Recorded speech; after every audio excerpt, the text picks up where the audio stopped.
Good evening. I will call the meeting to order of the East Providence City Council. I'm going to ask the Madam Clerk to please call the roll of the council. Councilman Fogarty, Here. Councilman Lawson, Here. Councilman Vice President Rigo, Yeah. Councilwoman Sousa, Council President Rodericks. Here. All 5 council members are present. Thank you. At this time, if you would rise for the Pledge of Allegiance, and I would ask Amani from St. Margaret's if she would lead us in the pledge. Allegiance to the flag of the United States of America and to the republic which stands, one nation, under God, indivisible, with liberty and justice for all.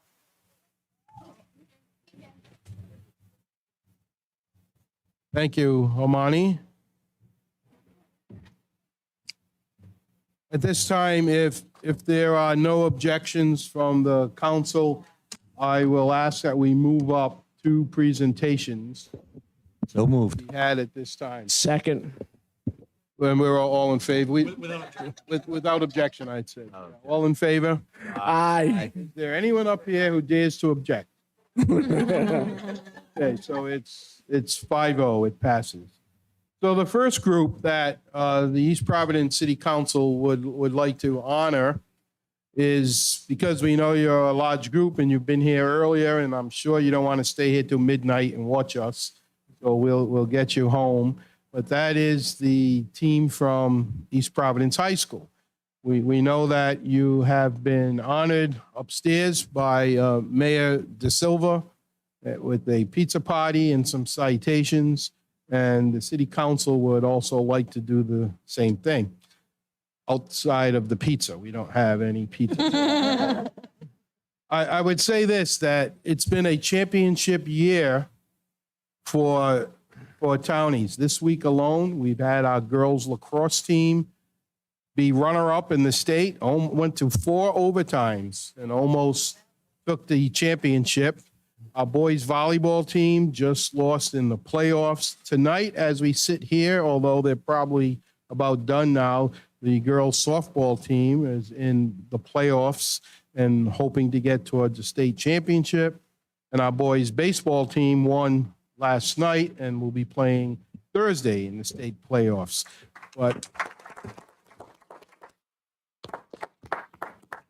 But all of us here follow the activities of all of our students in schools, St. Margaret's, the high school, and others. And I have to tell you, the most popular group in the city, in our high school, the most popular champions, the most fun to watch, the most exciting to watch, are here tonight. The East Providence.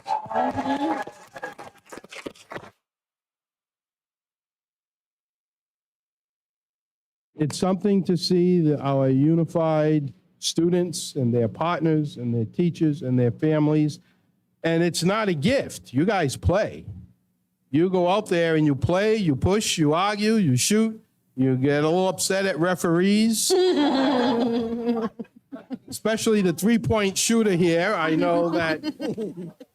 So without any further ado, I'm going to ask our resident basketball official, he's a referee, Councilman Fogarty, will go to the podium to hand out certificates, and our city clerk, and by the way, welcome our new city clerk, her first meeting, Jill Seppi.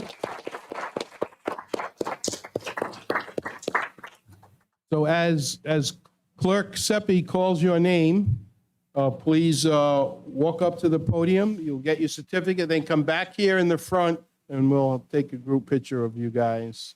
So, Madam Clerk, the floor is yours. Alex Vieira.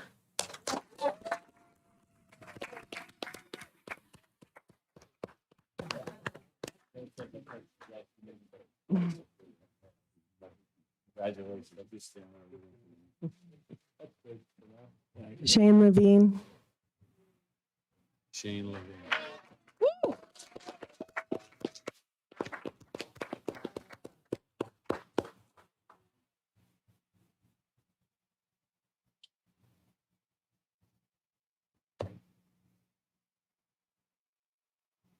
Den- Denzel Civils, Yeah.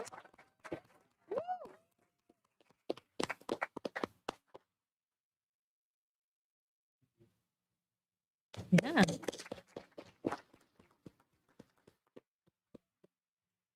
PJ Koshan,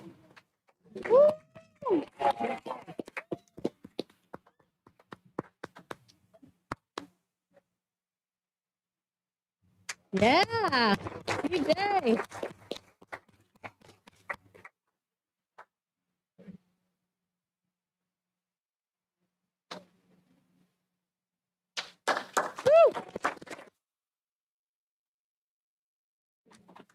Joseph Santana, Woo!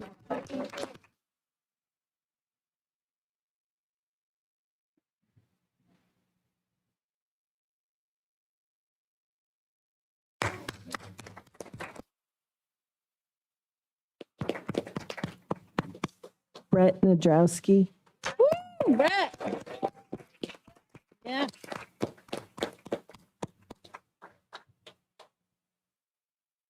Ethan Medeiros, Hey.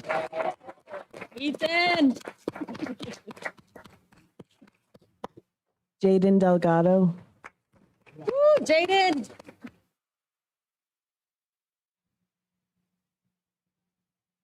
Aaron McLaughlin, Oh. Colby Wallace,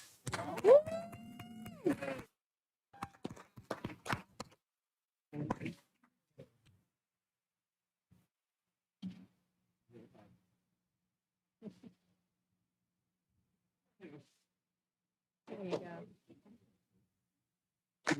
Woo!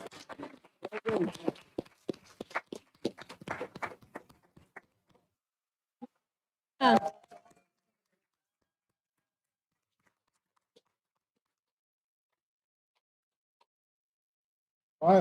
While you're on TV.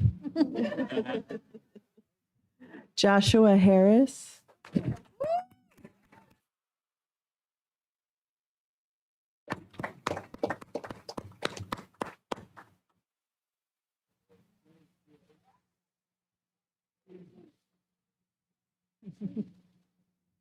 Marin Bissett Ware, yeah.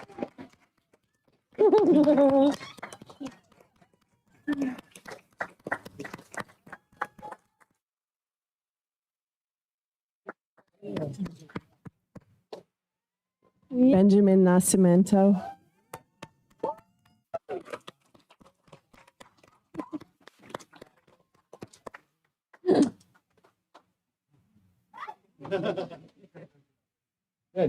Jaden Wright, Jaden. Lily Johansson,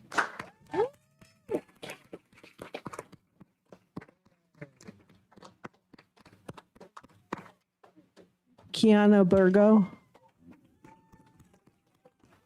Yana.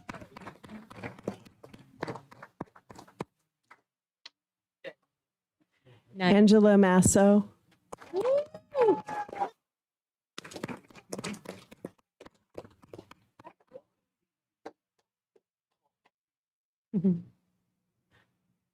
Beth Studley,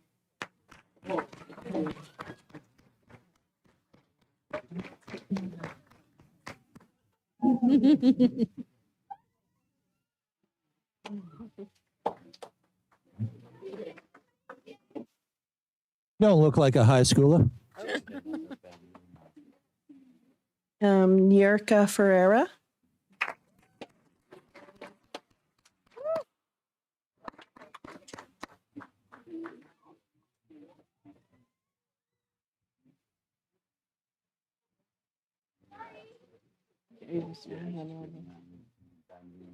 Ben Nunez,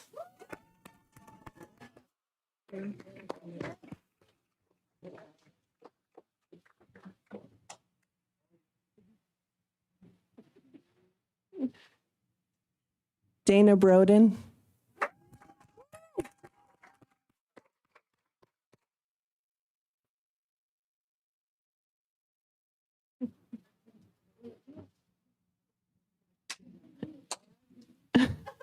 Kristen Kudalakis. Coach. Jim? A special word of thanks to the coaches. Thank you. The coaches, the parents, the fans who supported this athletic team all season long. The coaches, I don't have to tell you how hard they work, but a round of applause for our coaches.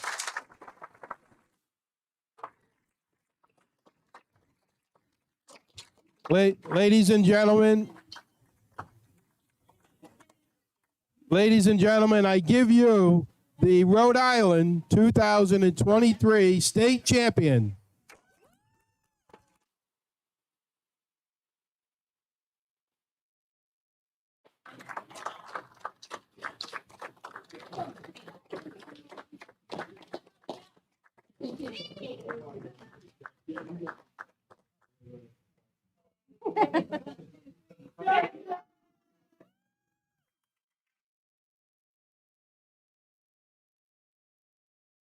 Great job. Great job.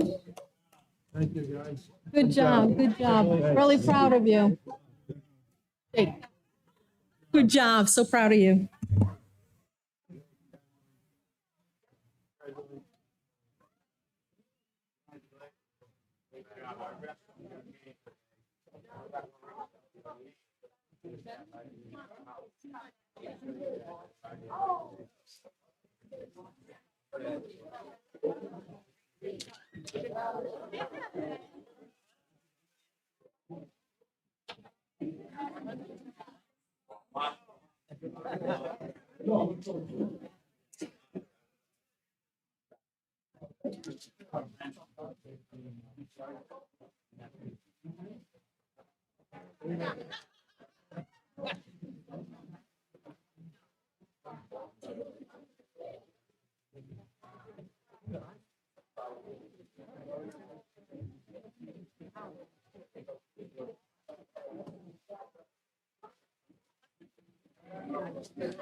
Thank you all. Our next group to receive presentations has also brought great honor not only to their school, to their families, to the city of East Providence, and of course, they're well-known throughout Rhode Island. And the winners of the St. Margaret's, actually not just St. Margaret's, the mock trial program that you guys took home the prize.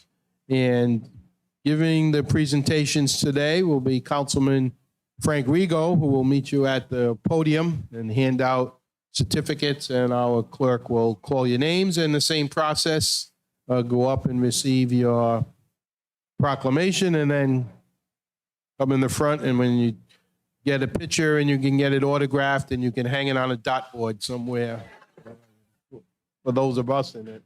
So with that, Councilman Rigo, the floor is yours. Thank you, Council President Rodericks.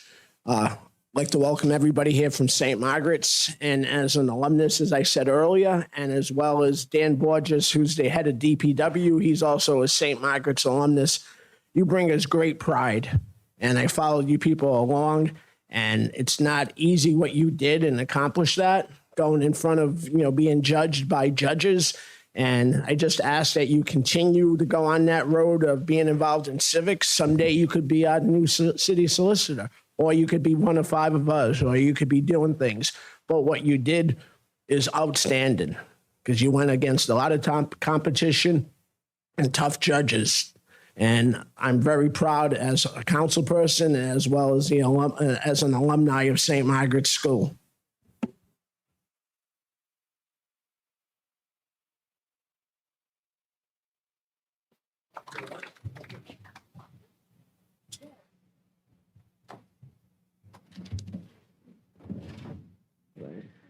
Gabriella Peasley.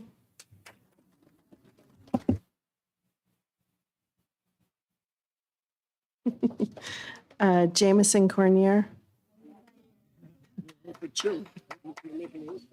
Sophia Hogobian.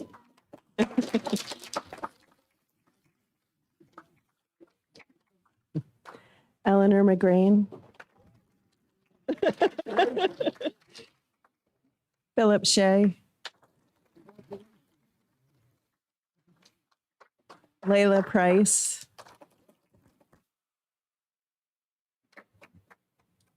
Patrick Yana. Reagan Pandy. Suatir Murku. Lorna Nassif.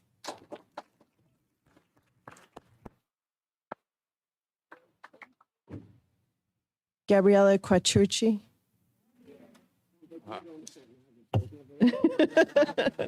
Jackson Ryan. Penelope Sargent. Morgan Panis. Stop it. You're funny. Summer Stoic Artiega. Jordan Barnett. Amani Croto.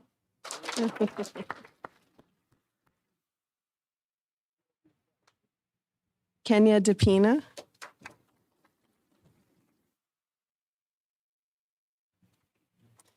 Asia Aguiar.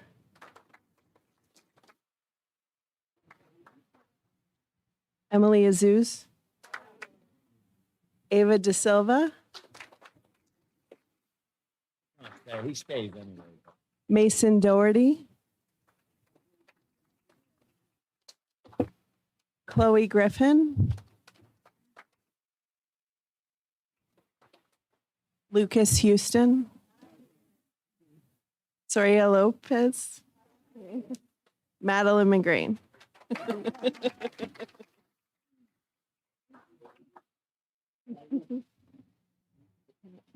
Want to get in a little closer so that we can get the picture?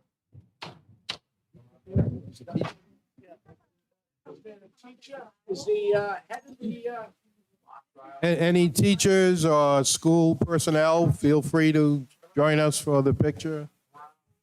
School administrators, teachers, any staff.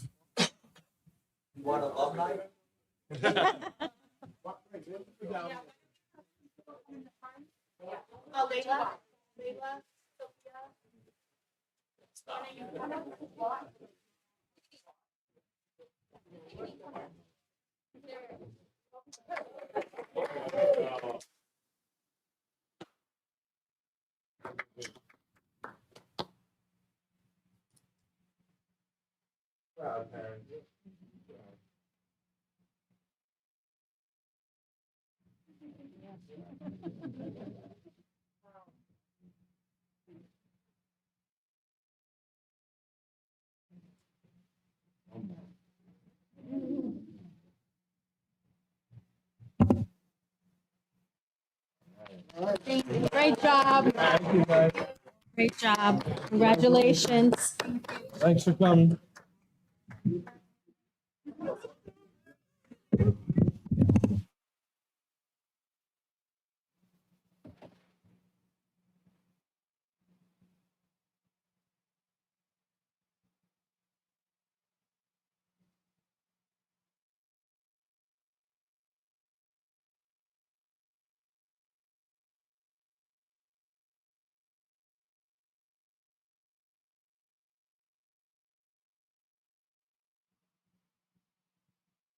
Thanks. Thanks for coming.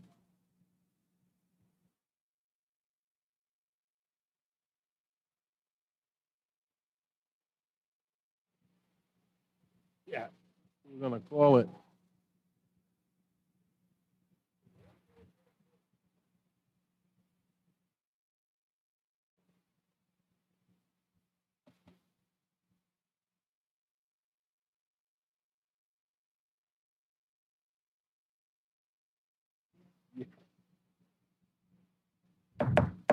Before we go into executive session, one other housekeeping chore. The last meeting, we had another appointee to the City Charter Commission, and before he can attend meetings, he needs to be sworn in. So Mr. David Louise was the appointee, and if he would come forward, the city solicitor will swear you in at this time.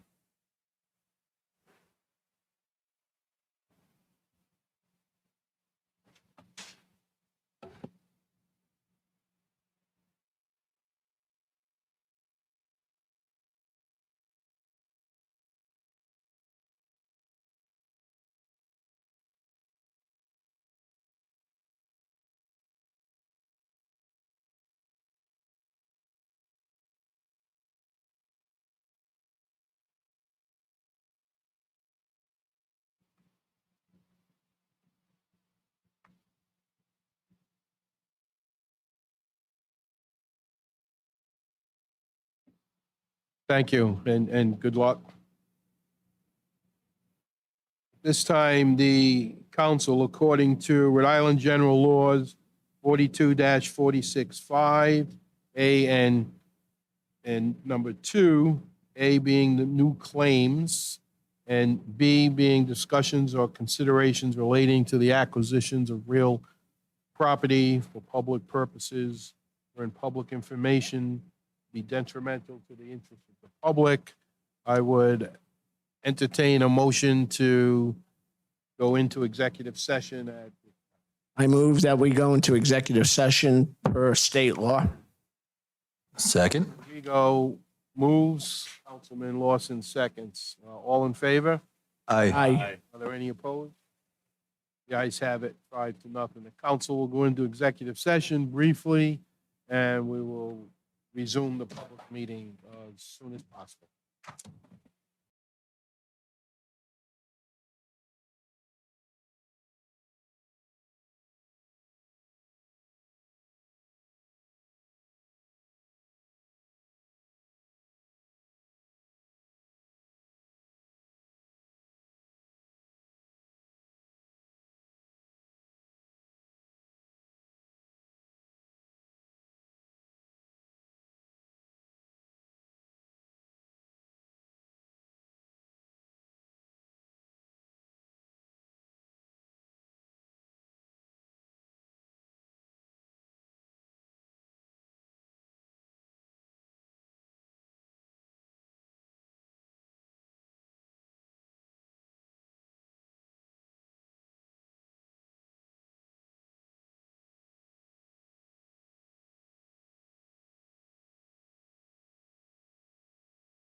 Is anybody gonna have a question on the licenses?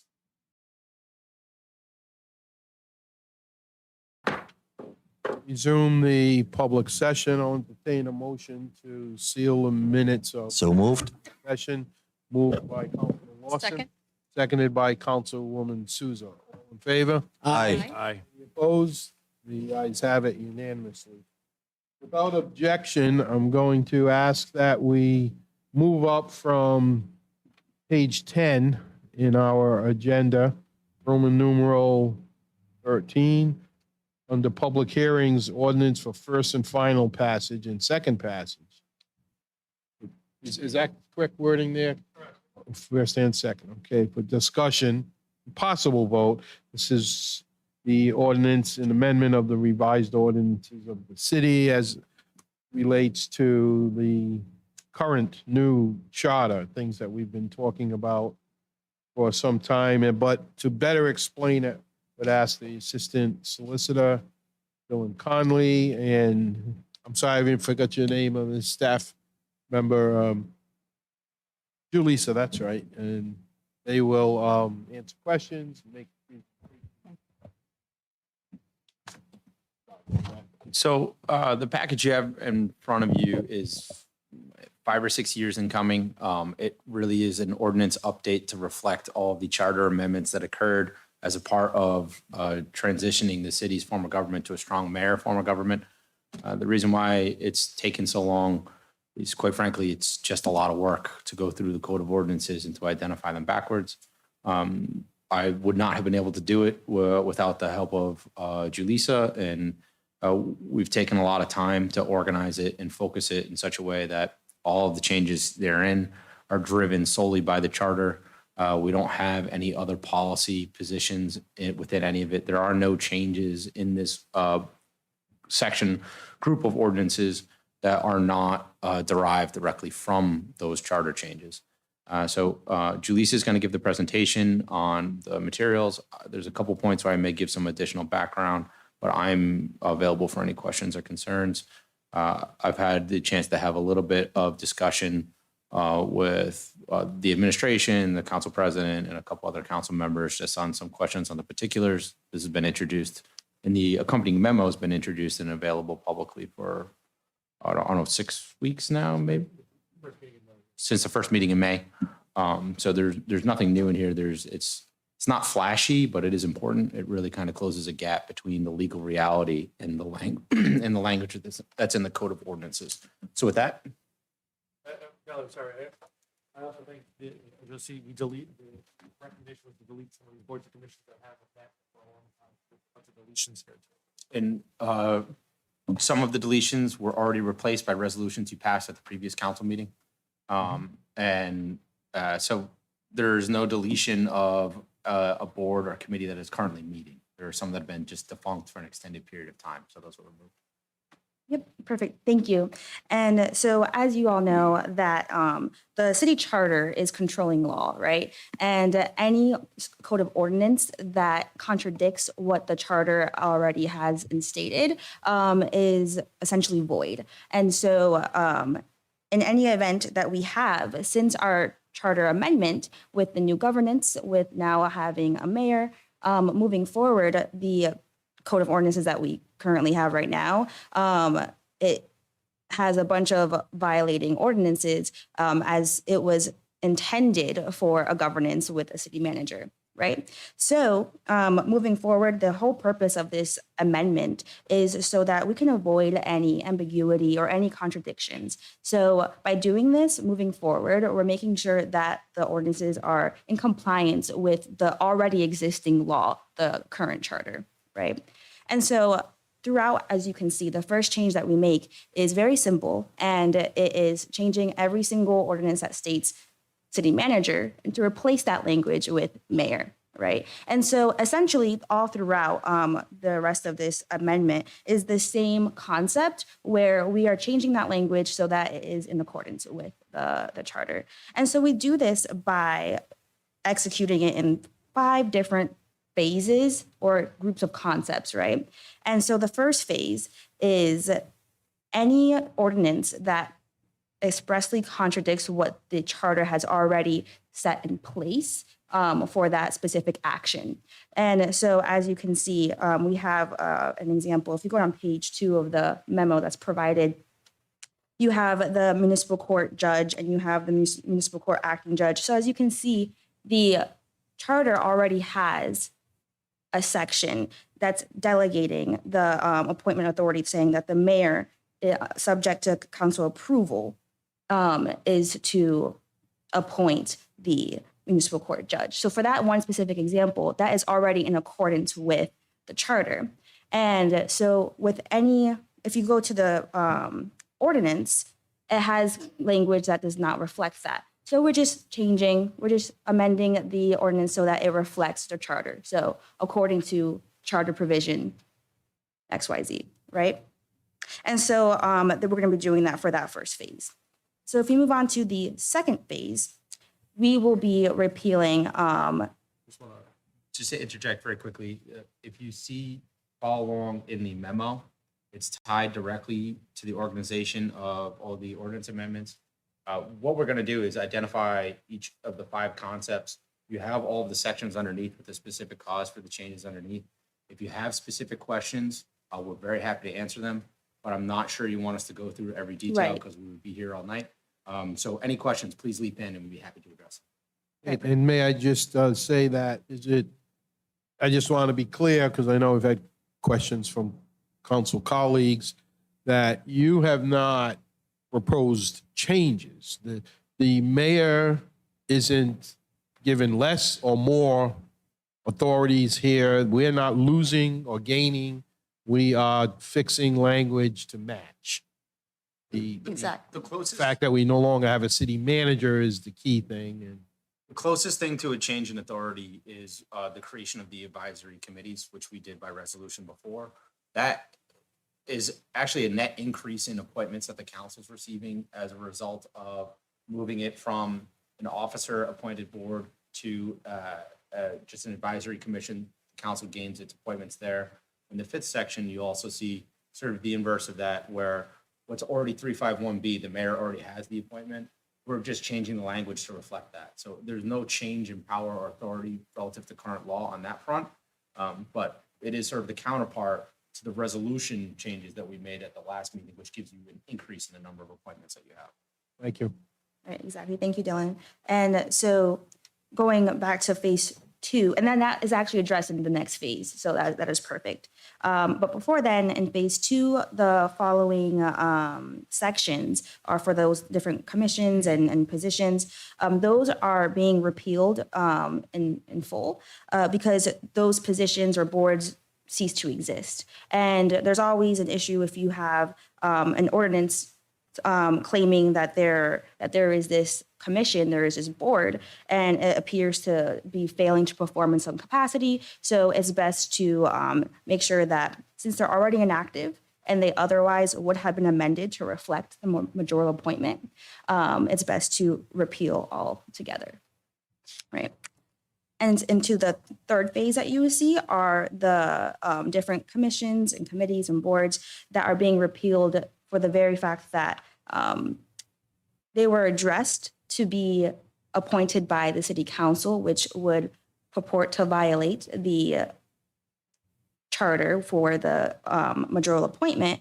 However, all of these commissions and boards in this section were purely advisory to the city council. So when we pushed these into the past resolutions, we were preserving the city council's appointment authority in that capacity. So that is the result of the resolutions that we did. And by repealing them, we are avoiding any redundancy of having an ordinance when we already have a resolution passed. And just to clarify, we already replaced these. Correct. You already have the resolution. Last meeting, we already, okay. Correct. All right. And then for the next phase is more of a housekeeping section so that it's in accordance with the new governance with different administrative employees and officers. And of course, if you have any questions, Dylan can explain.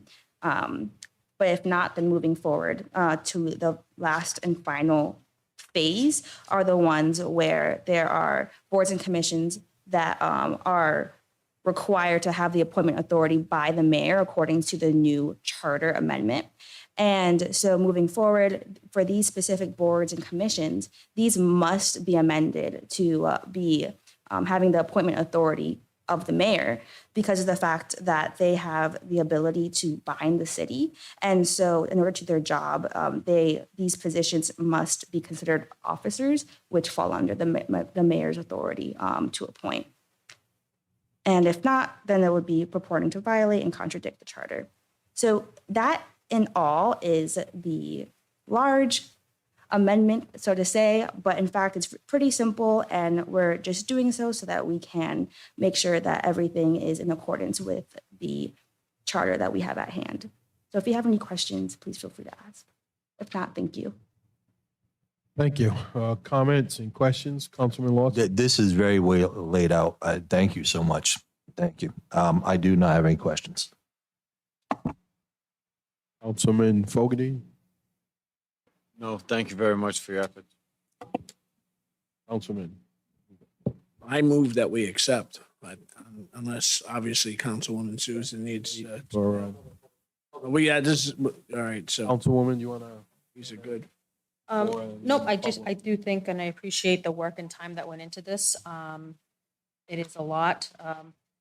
My only, I guess, comment would be that knowing that we have a charter commission and that potential changes, this too would then result in potential changes potentially to ordinances down the line.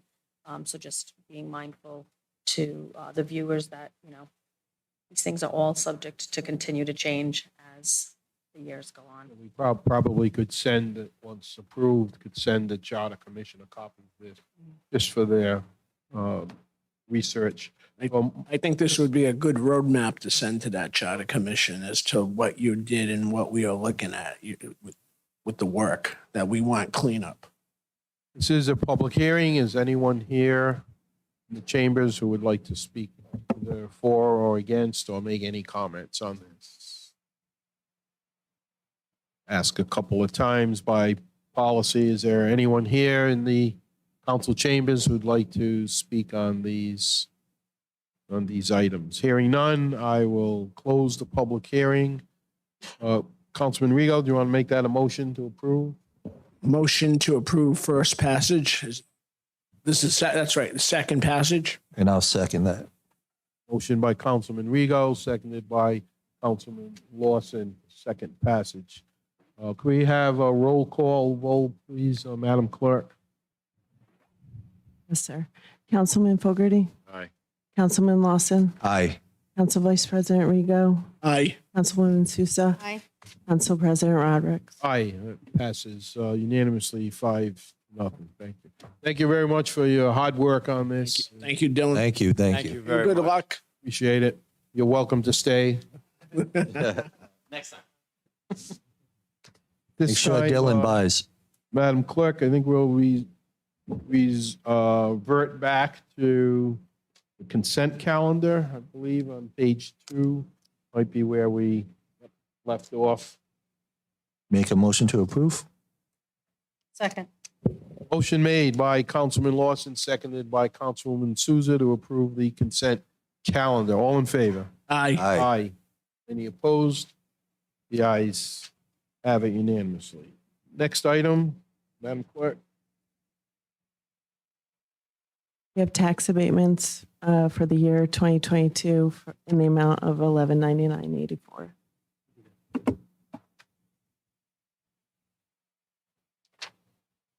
So thank you. So I think that was part of the consent calendar, so we can move on to Roman numeral 7, the licenses on the bottom of page 3. I'll make a motion to Yeah, bundle we didn't vote. C1 through C12. Motion is made to bundle. This is not a public hearing. All of the license requests, C1 to C12, that's just a motion to bundle them together. Second that. Motion by Councilman Lawson, seconded by Councilman Fogarty. All in favor? Aye. Any opposed? The ayes have it. A motion is in order to, A motion to approve licenses C1 through C12. Second. Read them in. Yes, so we have the motion by Councilman Lawson, seconded by Councilman Fogarty, and Madam Clerk or Mr. Solicitor, either if you could just read for the edification of the public at large, which licenses we are voting on. The block party for Janice Cabral, June 17th. Street to be closed, Colwell Street. Number 2, Class F application for special event alcohol beverage. Rita Vargas is the applicant, June 16th to June 18th. Class F1 application for special event alcoholic beverage. Anthony Pratico, and the event is June 10th. One-day entertainment license for new business Jennifer Teixeira, and that is for a band and DJ, one day, September 30th. One-day entertainment license Ronnie Pereira, and that's on July 8th, DJ and dancing. One-day entertainment license Rita Vargas, June 16th, DJ and live band. Mobile food establishment, Michael McAteer. Mobile food establishment, Michael Assis. Mobile food establishment, Leroy Sanderson's for Newport Creamery. Application for hawker license, Keith Lambert, New England Novelty. Hawker license for Keith Lambert, again, New England Novelty at a second location on Newport Avenue. Application for secondhand autos, trucks, dealers, and junkyards, Antiques J. Holland. And that's Thank you. We have the motion and second to approve. Did you record the motion and second? Do you know? Okay. All in favor? Aye. Any opposed? The ayes have it. Thank you. And Madam Clerk, as the new clerk, all of these block parties and festivals and cookouts, you are invited. Just knock on their doors and they'll let you. If you were here for a license, you're all set. I don't know if anyone. If you just heard your name, you can go and Yep. Okay, so looks like, Madam Clerk, we're at the bottom of page 7, letter D, public hearing. If you want to read that. application for dance entertainment license, new Thomas Allen, Myrtle Bank LLC, DBA Myrtle. Is the applicant present? Hi, would you like to come to the podium? Just identify yourself, please, name and address, and if you want to give us a very brief.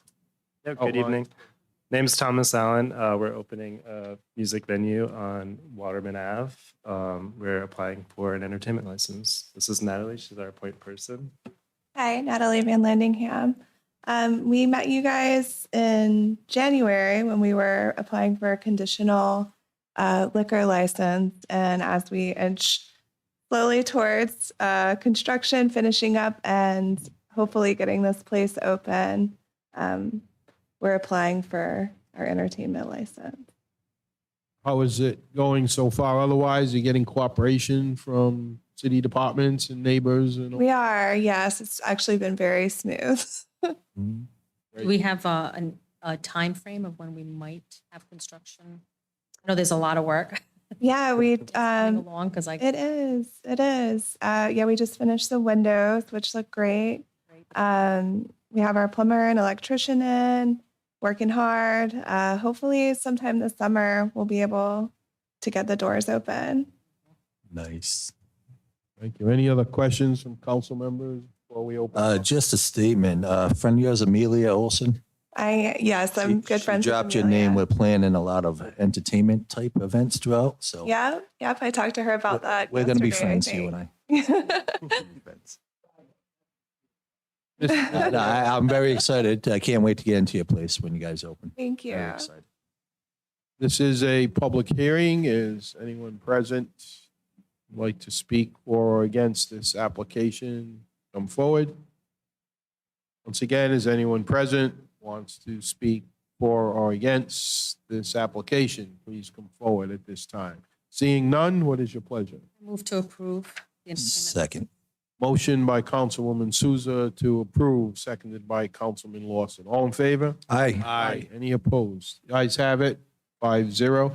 Thank you. Good luck. Good Thank you luck. very much. We look forward to seeing you later. And do not let the council president run a tab. Don't do that. Just trying to get your band in. Trying to get your tab. Next item, Madam Clerk. Application for dance entertainment license transfer from Broadway Lounge to DBA Merrill Lounge, transfer to Contenders Sports Bar LLC, DBA Contenders Sports Bar, location 535 North Broadway, 02916. The applicant present. Hi. Mr. President, at this time, I need to recuse myself from number three, which is the same applicant. So I'm going to recuse myself from this from moving forward. Thank you. Well noted. Hi, you can just come forward, identify yourself.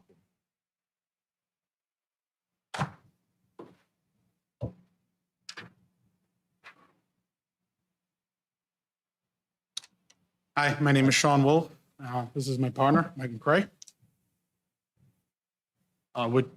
Madam Clerk, everything is in order from your end, all the documents and things? Yes, it is. You want to briefly, in a couple of seconds, explain what you're continuing to do? It's just a transfer. Yeah, it's just a transfer of license from the Merrill Lodge. We're buying the property at 535 North Broadway, and there's a house there as well. And so we're going to take over that bar and run Contender Sports Bar out of it. So we're transferring that and the liquor license, billiards, and food. Right? You looking for renovations in there, or you just gonna kind of just turn it over? At first, we're thinking just a smooth Get in the door, transition yeah. over. Okay. And then in time, as Okay. times change, we might change. And you're looking for a sports theme bar? Yeah. New England teams, I hope. Oh, definitely. Thank you. You'll get a couple of no votes if there's any Yankee paraphernalia. The Yankee fan, I think. Yes, I'm not. Oh, that's all right. Let it go. This is a public hearing. Is anyone present who'd like to comment either against or for this application? Is there anyone present who'd like to comment? Seeing none, what is your pleasure? So we got to do 2 and 3. We don't bundle? Okay. Councilwoman Souza makes a motion. to Second. approve. Councilman Lawson seconds. All in favor? Aye. Aye. Any opposed? Guys have it 4-0. One recusal. Thank you. Good luck. Thank I you. make Oh, a we got mo- the We have second one one. more for you. Make a motion to approve the liquor license for the same location, transfer. I'll second, but does this have to be open to a public hearing? Okay. So the motion is made by Councilwoman Souza, seconded by Councilman Lawson. If there are no council questions for the moment, open it up for a public discussion. Anyone seeking to speak for or against this? One more time, anyone wishing to speak for or against this application? Seeing none, we have the motion. Second, all in favor? Aye. Aye. Any opposed? The ayes have it. Also 4-0 with one recusal. Thank you, Gentlemen. gentlemen. Thank you very much. Good luck. Can we recuse Frank for the rest of the meeting? I'd like to. Is there a motion to keep Councilman Rego out in the audience for the rest of the meeting? It'll be a lot shorter meeting. Next item, Madam Clerk. We did the proclamations earlier, so There's no communications. We do have public comment. okay, thank you. Under public comment, Nancy Hale.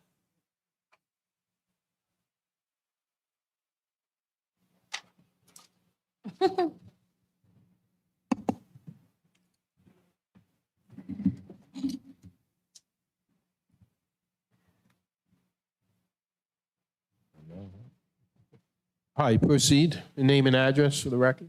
Hi, my name is Nancy Hale, 889 Bullocks Point Avenue. And I'm just following up on some of the public safety issues that are raised a few meetings ago. And I want to start out, I only have a few minutes now, but I will be back on June 20th I'm just going to talk about progress right now.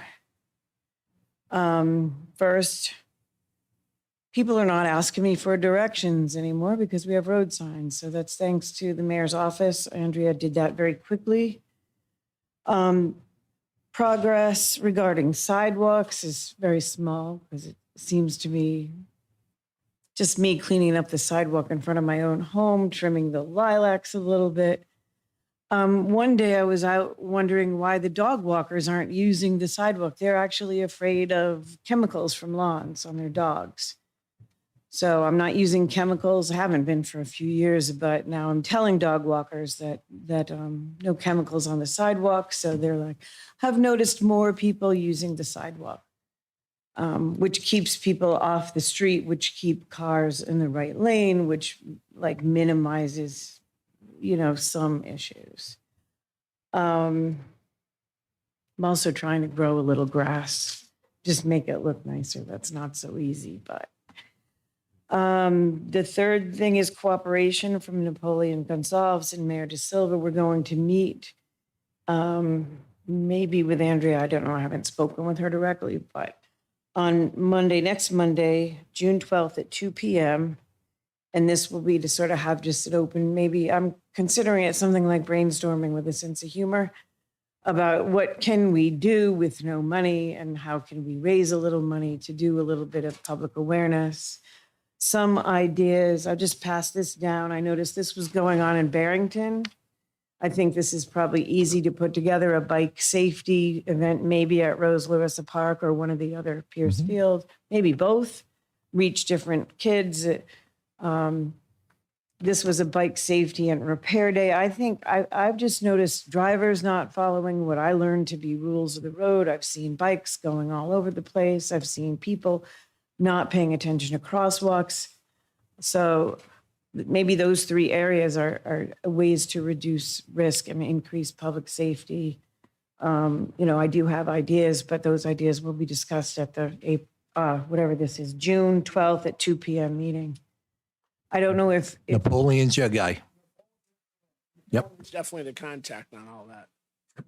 He'll report back to us. And on the bike safety, across from CVS, the bike shop, Oh, your bike shop or something? Yeah. Or is it still your bike it shop? may be good if you want to touch base with them. They could probably put on a bike safety type thing. Right. I know you and I were planning to also get together somehow. I've had a kind of swamped life and a temporary phone problem, but maybe you and I could make a time. If you can't I'm assuming that you can't make a meeting in the middle of the day. No, I work. Right. So, Okay. anyway, I'd like to follow up with you after the meeting because my phone has been down on purpose, but Thank you. trying to fix things with Verizon too.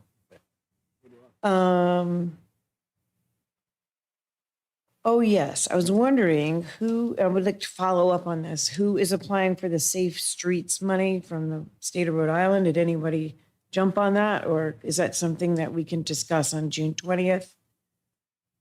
We could probably talk to the DPW director, Dan Borges. That might fall into him, but we can wait till the 20th. All right. So I don't really know how to operate. Yeah, he's not prepared to answer that right now, but So usually the administration applies for grants and stuff. Right, So if- who does that? Like well, the you administration, could a talk lot with of people. Napoleon and it will depend on the All right, we'll department. discuss that on April 12th. Yeah. And we'll be back to you somehow or other on the 20th. And then I'm also scheduled on the docket each month to discuss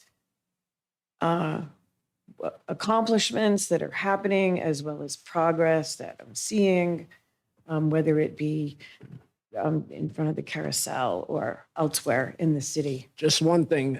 Yes. Accomplishments. You objected to my yield sign going to a stop sign. The neighbors thought that was fantastic. We've gotten, people are stopping now. There's less screech in the tires. So that definitely is working. So if you see any of those situations, please do. But I know you didn't think people would obey by it. It's been wonder. I mean, I would say that you do get mixed results. And I think that small progress is actually important to recognize. And I don't actually know the area where the signs were. I just wanted to let you know that that worked. But I think small things do matter. And then if we slow down 50% of the drivers, guess what? the other 50% will slow down just because they're behind the slow people. So that's drivers on the road. So I'll see you on the 20th, and I'm, slow but steady progress. Thank you, Ms. Hale. Thank you very Your much. interest. No other sign-ups for comments, so we'll move ahead under appointment, page 9, the top of the page. First one, number 1, appointment to the City Council Veterans Committee. So yes, Councilman Lawson. I would like to nominate Donna Palumbo. She had spent her entire working life in uniform in service of this country.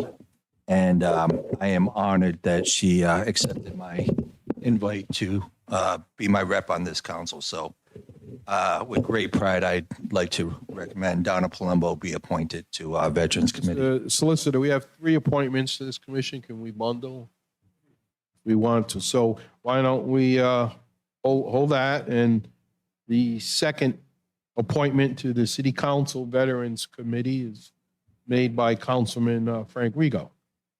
Thank you, Mr. President. I'd like to nominate John Baptista. John is a decorated Gulf War veteran, many tours of duties to Iraq and Afghanistan. He proudly served the United States Marine Corps, and he is actively involved in the Rumford community. Thank you. Well said. And I would like to nominate Mr. Anthony Ballerano. I think he's been before this council on several occasions, is a very dedicated veteran and has done a lot of work here and at the State House. And I know that Councilman Fogarty and Councilwoman Souza will have some recommendations at the next meeting, but we wanted to get this started. So is there a motion to approve all 3 of the appointments that were just mentioned? I will proudly make a motion that we appoint these veterans. Second. Motion made by Councilman Lawson, seconded by Councilwoman Souza, that the 3 appointments as mentioned be approved for the City Council Veterans Committee. All in favor? Aye. Opposed? The ayes have it unanimously. Thank you, everyone. Madam Clerk, we'll go down next to the Councilman Rigo show. I mean, the council members item. If you want to start reading the numbers. Welcome the newest members of the East Providence Police Department. Discussion only. Council Vice President Rigo. Hang that gavel. Thank you, Madam Clerk. I just want to recognize the 4 new members of the East Providence Police Department that was sworn in a couple of weeks ago by Mayor De Silva. I want to recognize Sarah Poria, Gage De Silva, Dalton Quinn, and Zachary Ronan. I want to wish them the best of luck in protecting this community, and I also want to thank them for choosing this city to be employed with us. They have many opportunities in law enforcement, and they chose this city. And I just want to give them a nice big East Providence City Council welcome.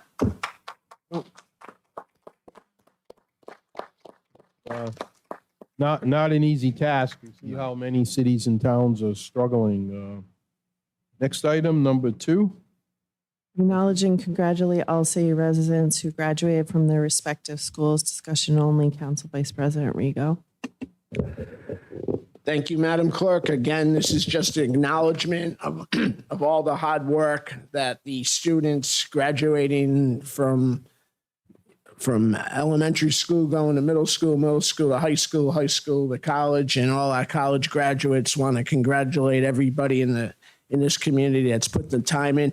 If you look at this graduating class, they had to overcome a lot. If they started off as freshmen in college, their first semester started off beautiful, and then March 20th of 2020, the world closed down.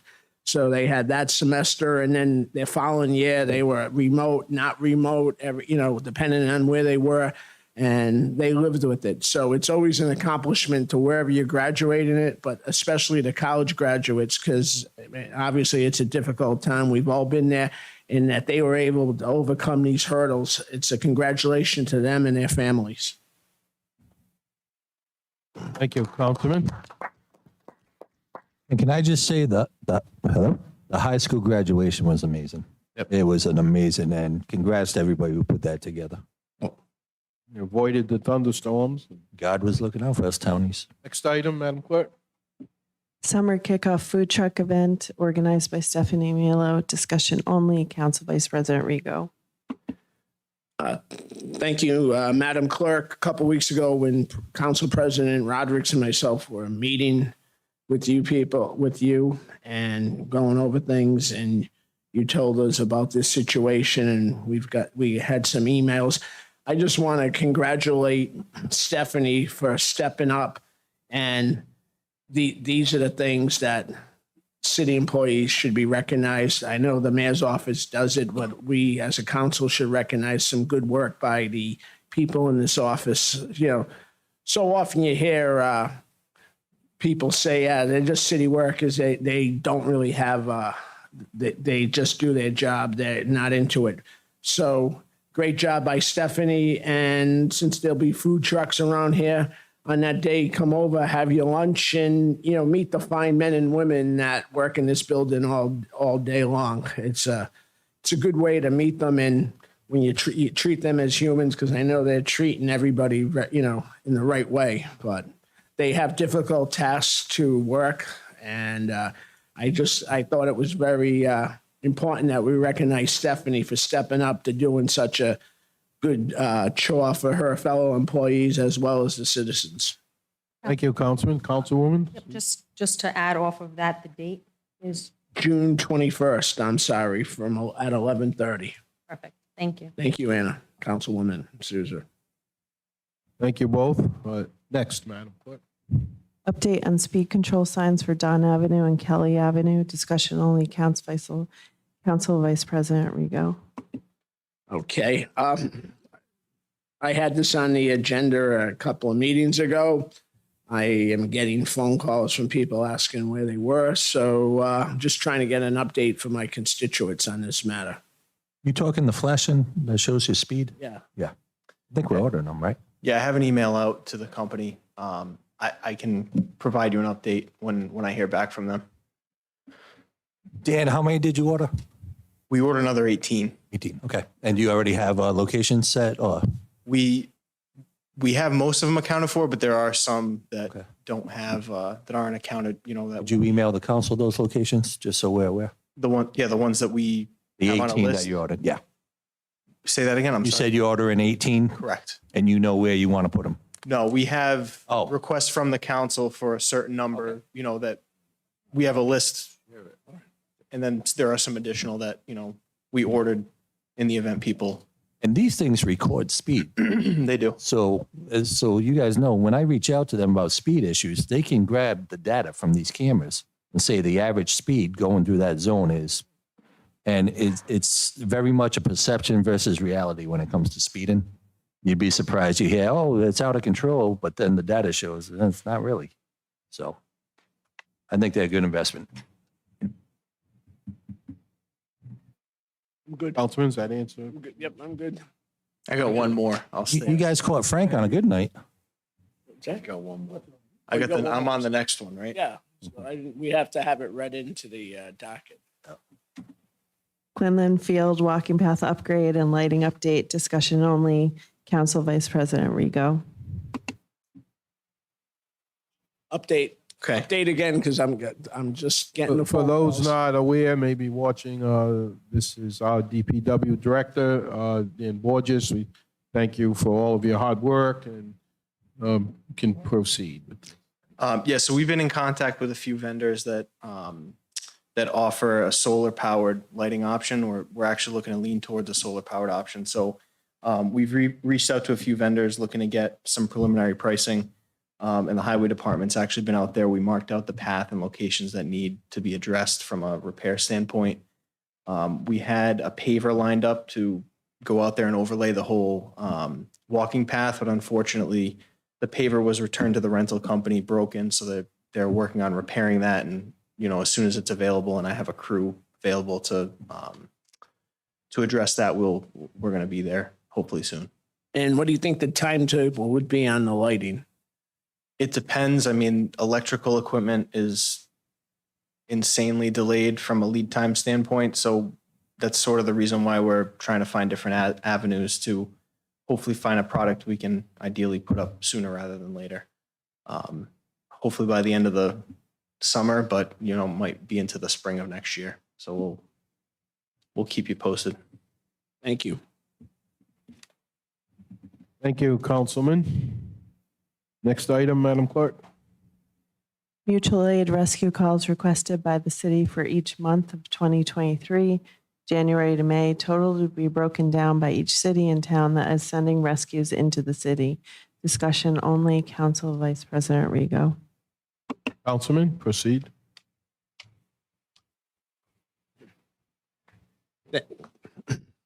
Thank you, Council President. Thanks, buddy. Appreciate it. It's what number 6 says is pretty self-explanatory. I'd like to get, obviously, Chief Quick is passing out the information. And I'll let Chief explain everything at this point.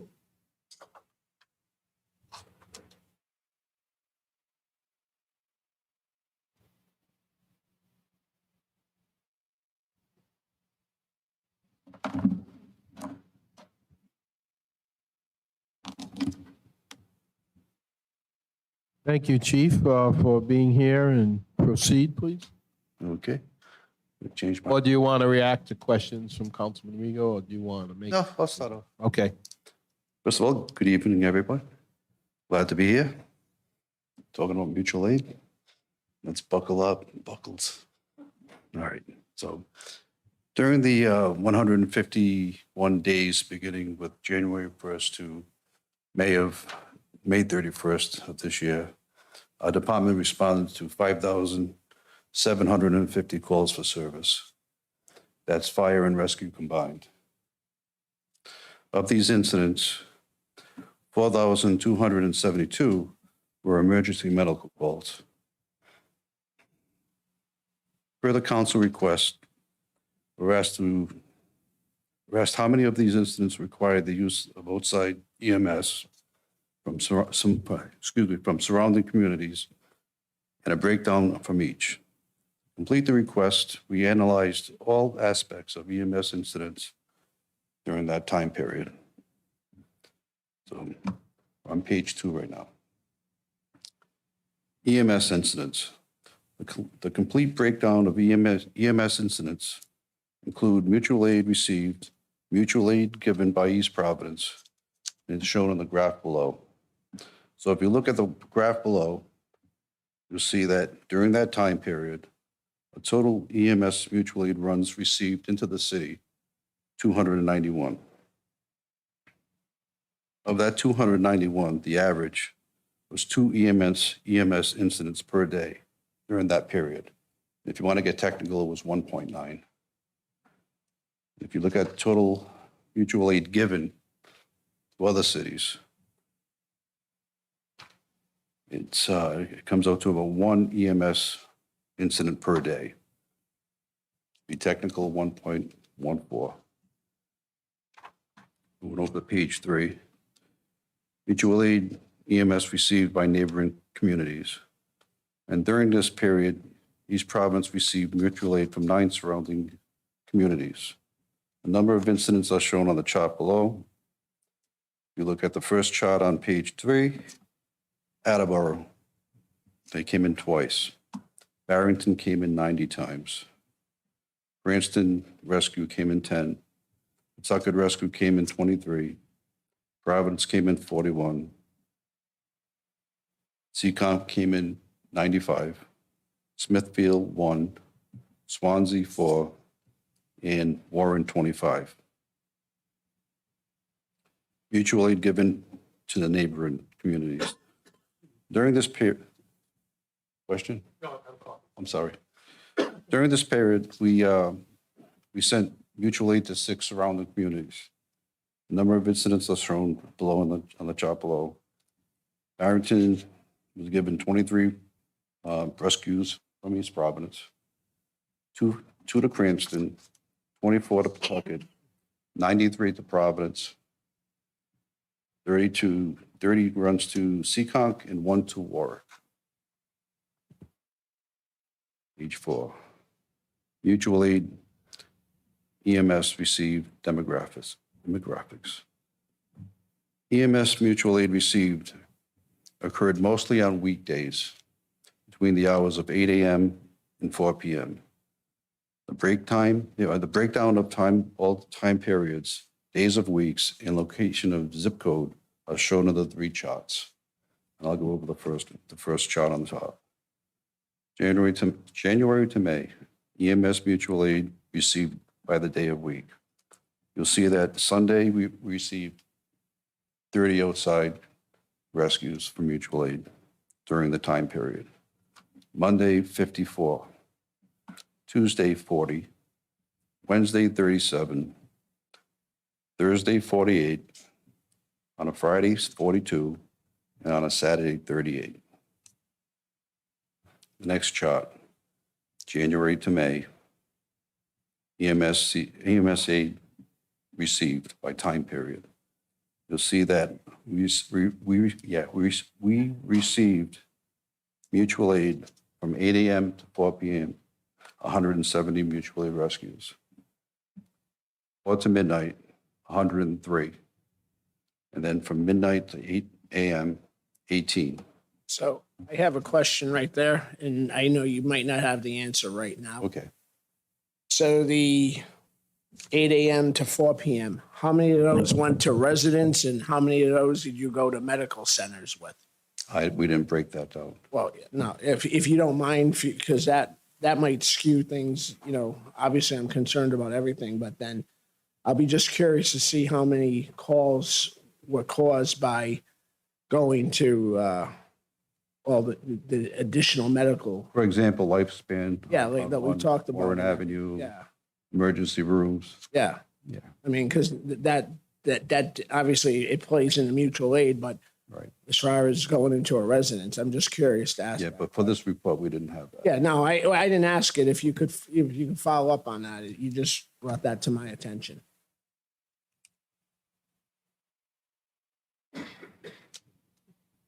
Would you, I mean, I don't, again, Chief, I'm not going to put you on the spot totally. Do you think that could be like half, 20%? I know you don't want to answer. I can tell you that I would say there would be many, but Yeah, but without a, yeah. to so give a until you get back. definitive answer or number, I don't, All right, thank you. but there's no doubt that they're mixed in. Okay, the last chart, January to May 31st, EMS incidents by zip code.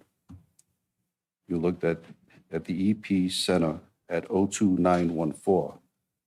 It was 2,186 EMS incidents. On the Riverside 02915, there was 1,340. In the Rumford 02916, we had 547. Any questions? Page 5. Mutual aid EMS units sent to neighboring communities occurred mostly on weekdays between the hours of 8 a.m. and 4 p.m. The breakdown of all the time periods and all the days of weeks are on the charts below. Top, January to May, EMS given by the day of week. I'm going to start off with Sunday. We gave 10 on a Sunday, 31 on a Monday, 32 on a Tuesday, 25 on a Wednesday, 26 on a Thursday, 31 on a Friday, and 18 on a Saturday. Any questions?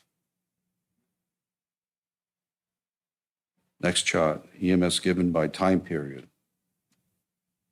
We looked at it at 8 a.m. to 4 p.m., 106. 4 p.m. to midnight, 59. And 12 midnight to 8 a.m., 8. And that's the completion of the request. Okay, so I have some questions here, obviously. So first, getting back to the chart that I already asked you questions on. If you, so we're talking, if you take the 4 p.m. all the way till 8 a.m. in the morning on the mutual aid calls. It's 100. The chart that says January through May, there's the pages aren't that, So if you take that, that's 121 calls. That's correct. So now what you're showing for the hours of 8 to 4 is 170. So when more than, like you said, a lot of those calls are due to the fact of going to all these medical centers. There are calls to the medical lot, yeah. centers, but there is a abundant of calls. So, yeah, well, so we don't know. Residential- So assuming maybe there's 30 or 40, those medical centers are causing the out-of-town rescues to come in. I don't have a. You don't have any, but I mean, For that, but I would. So- there so in- are some. so in theory, I mean, right now, it's, 170 if you take those away. So if you add those timeframes together where we don't have the fourth rescue, in a life-saving situation, these numbers could be closer if they go into the residents. Right. That it's being caused by outside things. You So have to throw. it's not saying we don't need those. Right, but you still have motor vehicle accidents. And there's all sorts of different rescue jobs that fit different criterias. So my next question to you, obviously, and I thank you for everything that you and everybody else on your staff to put this together. I'm going to play a little question and answer in here. At 9:56 on any night, a parent goes into their room and they find their child having a seizure. If that call comes in from Arnold Street, which would be covered by Station 2, at that time of that call, you would get Engine 2 and Rescue 2 going out at the same time if they're in quarters. Now I'm playing perfect world scenario here, right? That's So the people in that part of the city know when they make a call, I mean, that you're potentially going to have at the same time, the rescue and that engine, all ladder are going to pull up at the same time. That's correct. Okay. We now move to Baldwin Street. Engine 4 and Rescue 4. That's correct. Okay. We now move to Lyons Avenue. Engine 1 and Rescue 1. Correct. We now move to Adele Avenue. Engine 3 and Rescue what? Mutual aid rescue. I rest my case. The people of Ward 1, my ward, we are not being represented properly. And I'm not saying it's your fault, but we all pay our fair share of taxes on every day. We all get our we all get our trash picked up. We have our streets plowed. We have everything. When you come to Ward 1, and we talk about disenfranchise, and I'm totally against disenfranchise on race, everything that we go on. We've had all situations, but the people of Ward 1 that is serviced by Rescue 3 are technically disenfranchised and don't have the same equal situation as people living on Arnold Street, Baldwin Street, or Lyons Avenue. But you're still getting the same level of care from. Oh, I understand that, but the time. Your child's having a seizure, right? Understood. You don't want to, you want that child, or I'm just using seizures as a situation. The truck pulls up, your men and women are fully equipped, given a good time, but they can't put that child in the back of their engine truck and take them to Hasbro Children's Hospital. No, but they can still. Oh, they can do everything, but the clock's ticking. You still got to wait for the out of service. It's providing, again, stress to your people because not only are they playing firefighter and, EMTs, they're also almost becoming social workers because the parents in that situation are getting concerned for their kids. And I And understand that. 99% of your people, are very good at that, taking that. There's some that, you always know the situation, but they're playing that role. Understood, but that's part of their job. Oh, and they do a great job. Yes. But it also, it affects them. Because, I mean, I can only imagine what you're going on these calls all the time and you're doing that. But my point is, after starting to look at it here is, and I'm looking at it as a representation, that the people who are serviced by Station 3, obviously in my ward, don't have the same equal opportunity as the rest of the city. And I understand that, but it could be the opposite way. No, it can go anywhere. But I mean, but Be it again, Riverside, it could be but the again, center. the fourth rescue. I mean, but the people in Ward 1, it's automatic. When they make a rescue call after 5 o'clock, they're waiting for a rescue either to come from Station 1, Station 4, or Station 3. Station 2. Station 2, excuse me. I'm sorry. That's okay. So, and I did this little exercise again at 9:56 on Sunday night. And I did my GPS.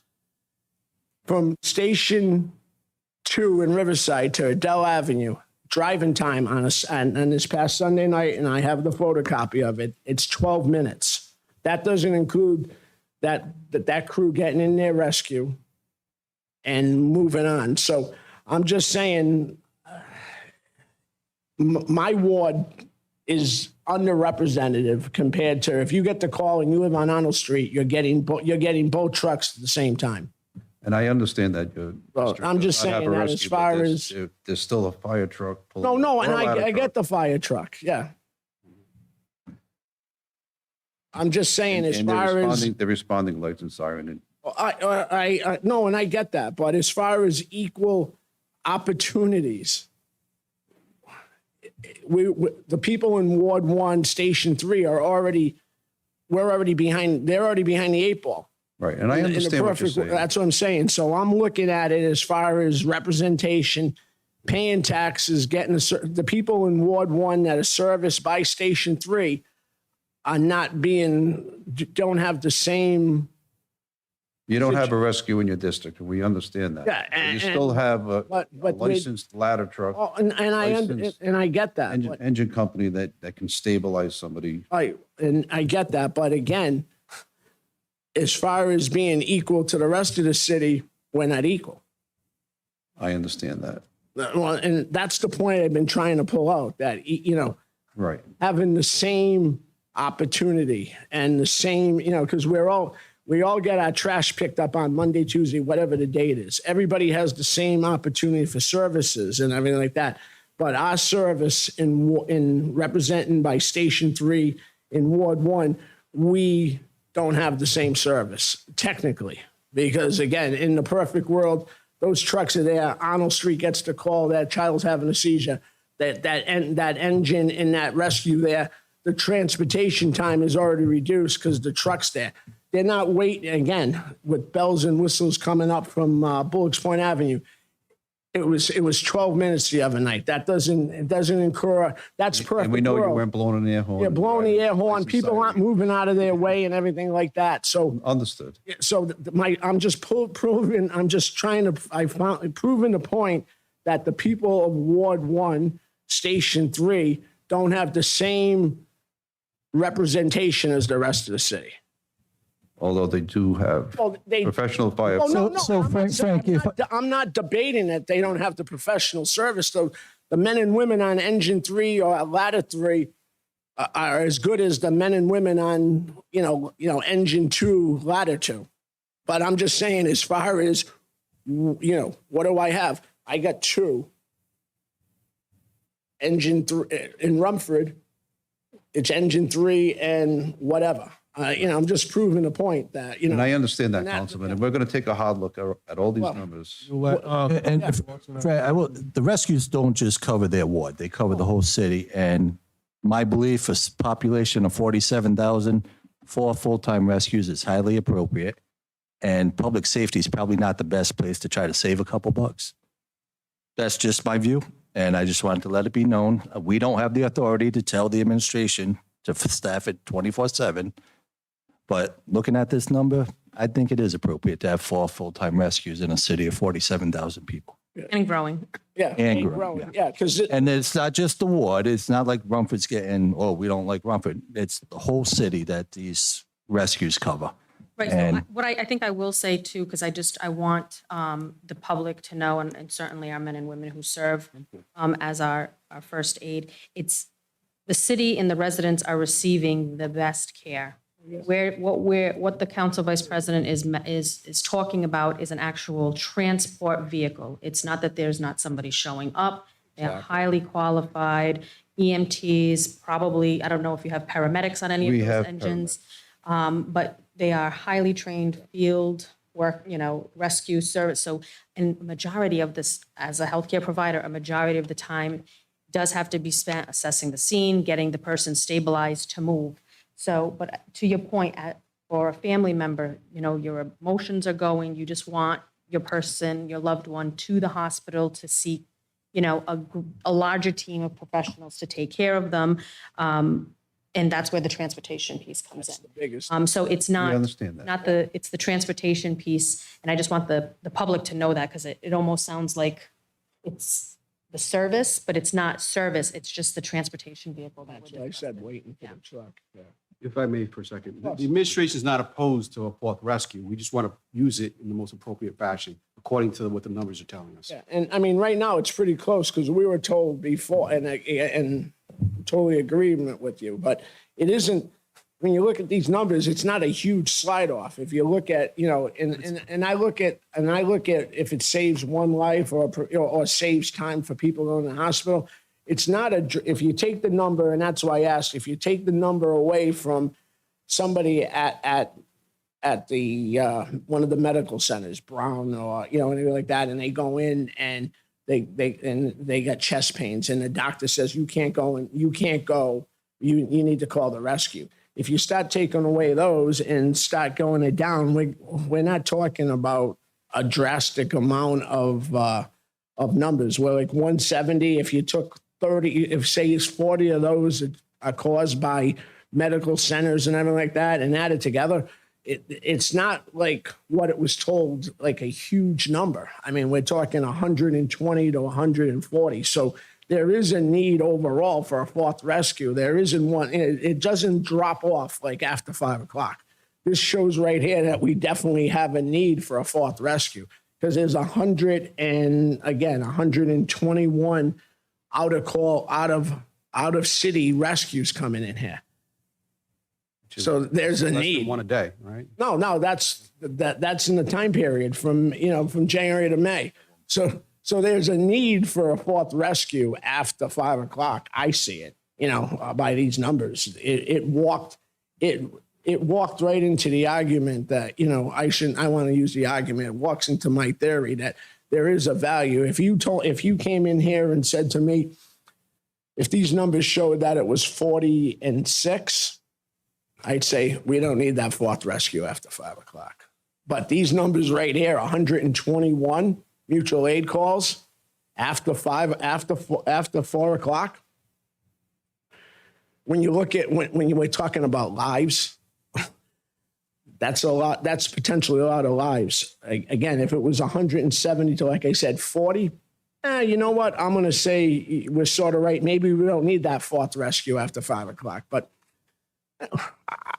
I personally don't see the difference between 100. Well, it's 170 right now, and we find the answer. It's still a lot of mutual aid calls, and it's still a lot of frustration on taxpayers throughout the whole city, and it puts stress on the firefighters, because God only knows what they go back to the station and they're there and they're looking, they're humans, and they're dealing with bad situations of loved ones, and then they got to deal with that. So Can I? yeah, What we're talking, a reason why we not doing this is dollars, right? What would the cost be to do what Councilman Rigo I is? think when we originally started talking about this, and I was surprised to see how low the numbers were. I mean, anecdotally, what you were telling me at that meeting a couple of months ago, I thought these numbers were going to be astronomical.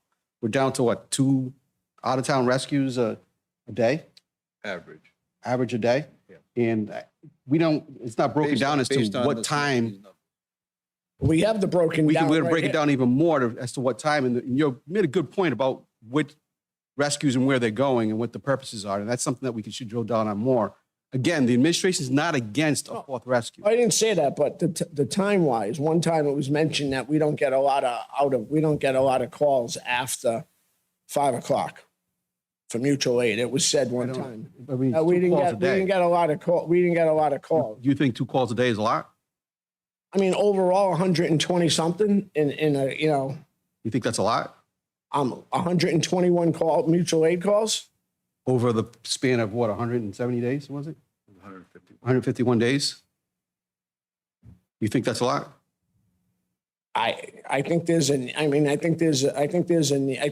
need for, I think we got to look at it. Like I said, Definitely. we got to look at it. Again, if it saves one, if I know it could be the number. I understand. If we had an ideal- we can potentially, if you could save one life, $1 million for a fourth rescue, I'll take away any bike path. I'll take away resurfacing any bike path or anything like that if we potentially save lives. I'm just looking at it as far as rescue calls and everything like that. And then I use my analogy of drilling down as far as the representation that the people, when you make when the rescue goes to, when there's a rescue call for Adele Avenue after 5 o'clock, there's only the engine going there. I understand that, but I think if you look at the way that Rumford is compared to the rest of the community, the number of calls there is relatively, what? Lower than the other. Like significantly, right? Yes. 500, yeah, it's 540. Out of 4,000 calls? But again, these rescues cover the whole city, not just a ward. No, I understand that. I'm just looking at it from a standpoint of, equality and everything that, that's people, I'm representing the people for 4 years and it's been one of the issues. Why don't we have a rescue? So, and I'm just, I'm here as the representation of them. Understood. I mean, So I we can think further, we can go back and continue this Take a hard look at the numbers. Yeah. we just want to be able to put that rescue in the most appropriate area, most appropriate times, according to what the demand is. Well, I agree. You might say you need 2 rescues coming out of Station 1. I don't know, but I leave it to professionals. But I think as Councilwoman Seuss said, Councilman Larson said, population's moving and everything, and there's a lot going on. And it's a psychological standpoint too. I've seen it. The men and women that work in this city, and the people feel more comfortable when that East Providence truck's pulling in than somebody from out of city. It's, I'm doing a lot of psyche and everything like that. It's just there. I mean, there's more comfort that your group is calling on them and not somebody coming. So from anywhere. you and I can sit down with administration and let's try to hammer something out, because I don't want to keep. Maybe on No, June. no hammers in the room, please. Just, I just want to be No, able to. you know what? On June 21st, I'll even buy you a sandwich and then we can go meet after that. After we go I just to think, the I think to the It's on council, record, right? You got that too? Vice President, it's a bigger picture. We know that the city is open for business with developments. They're going up Yeah. quickly. They're recruiting for applicants. We have to be thinking strategically, long-term. Yeah. What is the next 5 to 10 years? Most definitely. Like our safety. And we are. public safety. We're talking one rescue per like 12,000 people. So that's what the council, if we can plan and budget ahead, this has been a conversation for over 8 years, not with this, but with multiple councils about getting these things done. So, if we're not working towards a plan to do that, then we're not doing the service to the community that we should be. And I know. Absolutely. And I thank you again. I think all this digging that I've done, I know I'm a royal pain, since January on this. No, absolutely not. Councilman, it's our job. But anyway, I think, the more we have, we're getting to the point of, of somewhere where, these charts were very, eye-opening more, and we can keep on, working at. Thank you. We're here to serve, sir. Thank you. Well, yeah, very well. Thank you. Number Good job. 7, next. Review of community meeting at the rifle range at Kimberly Ann Rock Complex. Discussion only. Council President Rodrick and Council Vice President Rego. Well, I'll defer to Councilman Rego as he invited me there, but it was very productive community meeting. This was a project that the Army Corps of Engineers totally funded and operated and had to do to remediate the area, which for decades had led from the shooting range. However, pretty large samples were taken from much of the area, and they all proved to be negative. Nothing was found, so it was a good check for the neighborhood. It has opened up some eyes that this is a large area, and Councilman, I think there are some good ideas. Nothing out of the gate yet, but the neighborhood came out and some good discussion. I totally agree with you. First, I want to start off by acknowledging the participation of the administration and Mayor De Silva going there, because what was happening, and again, there was a lot of, I hate to use this terminology, but there was a lot of fake news going out there that this was going to be turned into, more development, houses, that a couple of corporations out there were going to expand it. And this community meeting that had dispelled the rumors, and obviously the proposal that we all like would be to move the whole entire Rumford Little League facility up there so that they don't use Glenline anymore. And then, obviously then Glenline could be partaken into soccer, lacrosse fields, or anything like that. But it was great. It was a huge turnout. I was totally surprised with how many people. And hopefully, as you said, we can move forward with this project. But I think what it did was it dispelled the rumors that no corporation's taken over this land and there's going to be no 80 condo units or anything going on there, that it will be either replanted or used for a recreational facility. Yeah, for anyone wondering, nothing will go there but open space.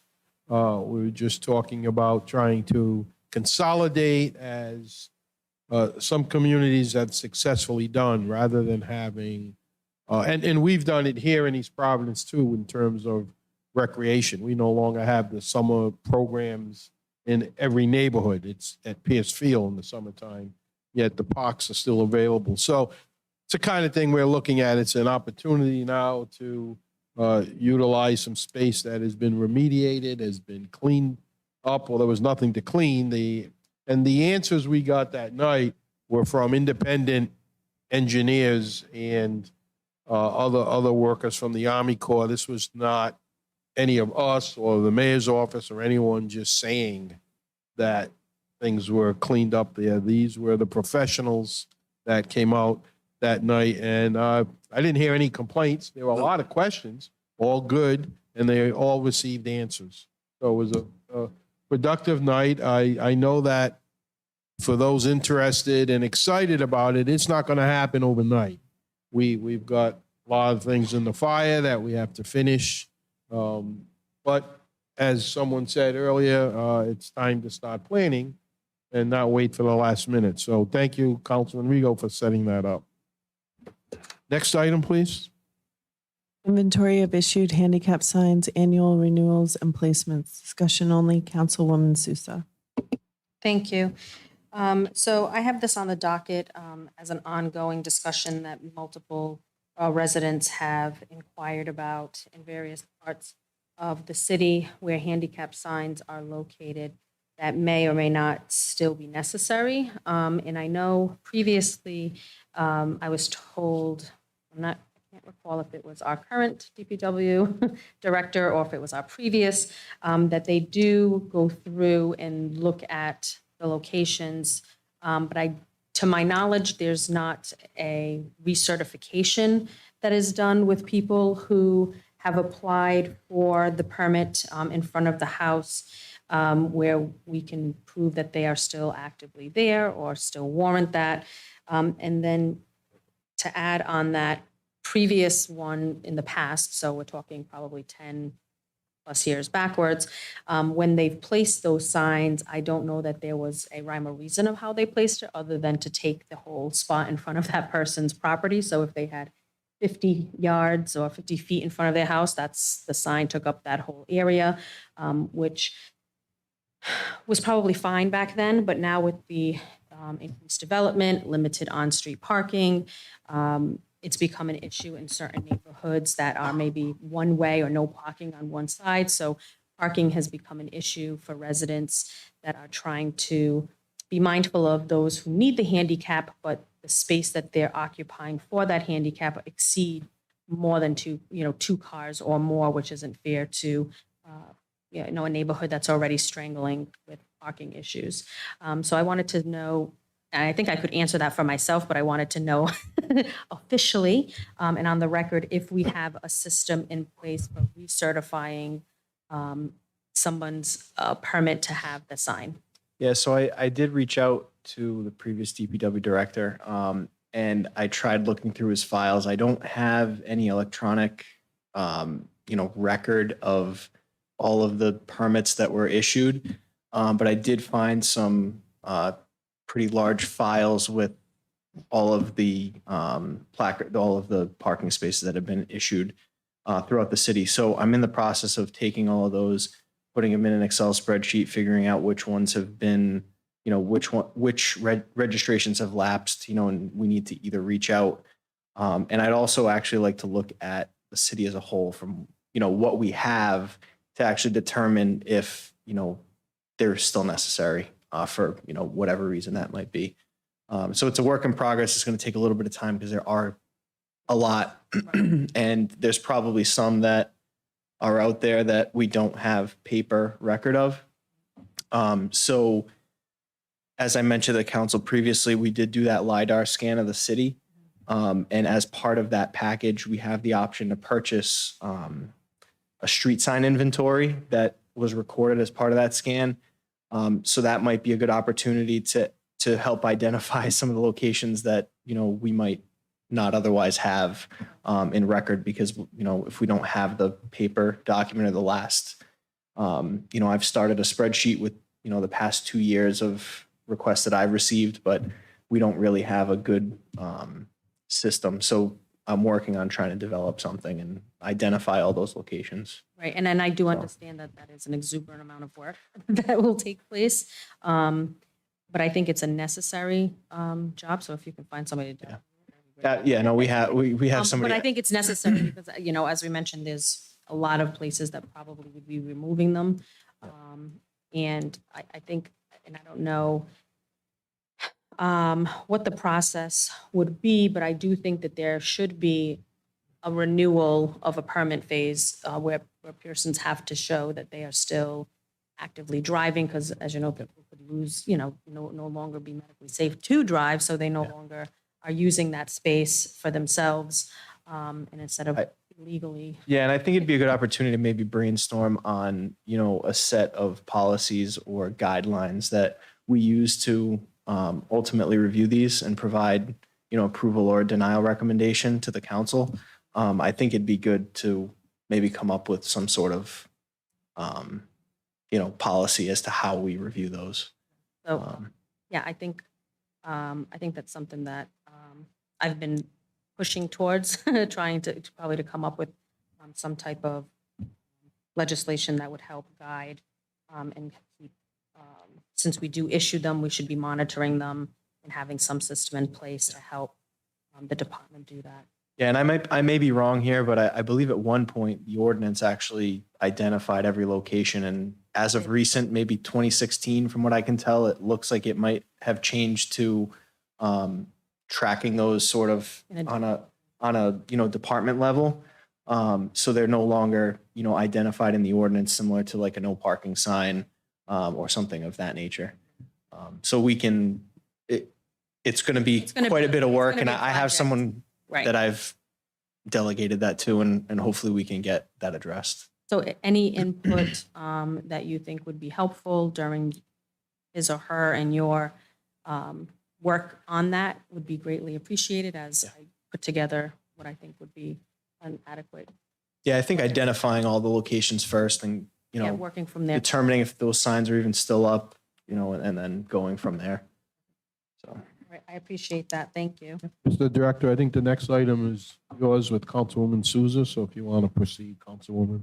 So this kind of just piggybacks off of the signs. And I know, and I just want to start off by saying, I know you and your men and women in your department have been doing above and beyond with replacing signs and making sure that there are signs in the right locations. And when there may not be a sign supposed to be there, you're doing your due diligence at removing them. And it's not an easy thing to keep up with all these things, especially when we're asking you to put up, you know, a sign here, a sign there, and then tracking all of that. So I do want to commend you and your staff for the extraordinary work that you do. With that, I'm asking that, so on Walnut Street, very narrow road, they had decades ago created half of that street as a no parking because of the way the road curves and then the narrowness and of course the on-street parking that clouds up that street. Unfortunately, the sign is at the start of where the no parking begins, which is midway up the street almost. And then there's a big, so it does point an arrow straight down towards Taunton Avenue, so people know that that's where it goes. But the next sign isn't until the street, there's a light post, which it's not very noticeable on the light post that there's a no parking sign. So inadvertently, because there's no signs for a good stretch, people are parking on that side of the street, and especially because it's a very popular cut-through street to get onto Taunton Avenue, to get to Rumford, it becomes really hazardous during different parts of the day. So it's two parts, right? You can only do so much with the sign, and then we need enforcement for when those cars are parked there. So if we could identify a location that is noticeable in addition to, so maybe splitting it from where the sign is to the next point, to place there for people to see, neighbors. You're not looking to modify the ordinance. You're looking to just add additional signage to what is already Because called out in the ordinance. Right, Correct? the ordinance, right, because the ordinance takes half that street already as a no parking. Okay. I think it would be an injustice to make the whole side of the street because I don't know where those tenants would park. Yeah. And I don't have enough room in my driveway for them to come over around the corner. So- Yeah, we'll review that. I'll have any faded signage removed and, additional signage added based on whatever the ordinance reads. Right. We can address that. Yep. Thank you. And then obviously in the portal, or I can send an email, I did spot check some locations in there. As always with weather and stuff, there are some that are completely just metal now that you can't see anything. So On Walnut? No, not on Walnut, just subsequent areas around. Okay. I'll have them take a ride around that neighborhood and print some extras. Okay, Yep. perfect.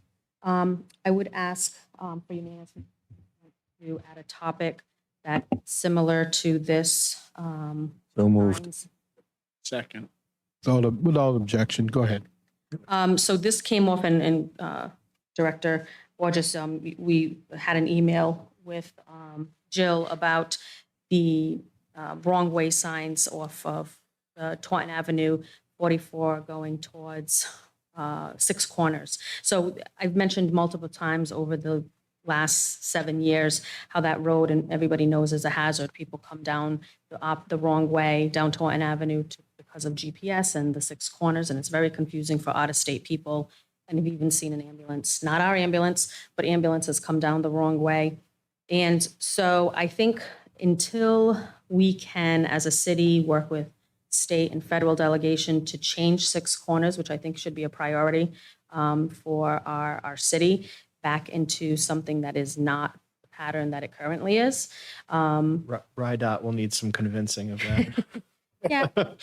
Well, we just need constant conversation. Yeah. Because at one point it was something that they were interested in. Now we need money for it. Yeah, it is no longer. Yeah. We need better, I think the signage will help in that area. I know it will. And one of the things that struck out to me is how they've used the flashing wrong way signs on the off-ramps that alerts a person so that they don't have to go pretty much the whole Taunton Avenue until somebody they're going to head on, or somebody jumps out and tells them you're going the wrong way. So if they see the sign, then hopefully they'll just make the UE because they've realized, wow, I am going the wrong way. If I know that requires DOT involvement and their traffic commission, which will probably have to go to a meeting, blase, blase.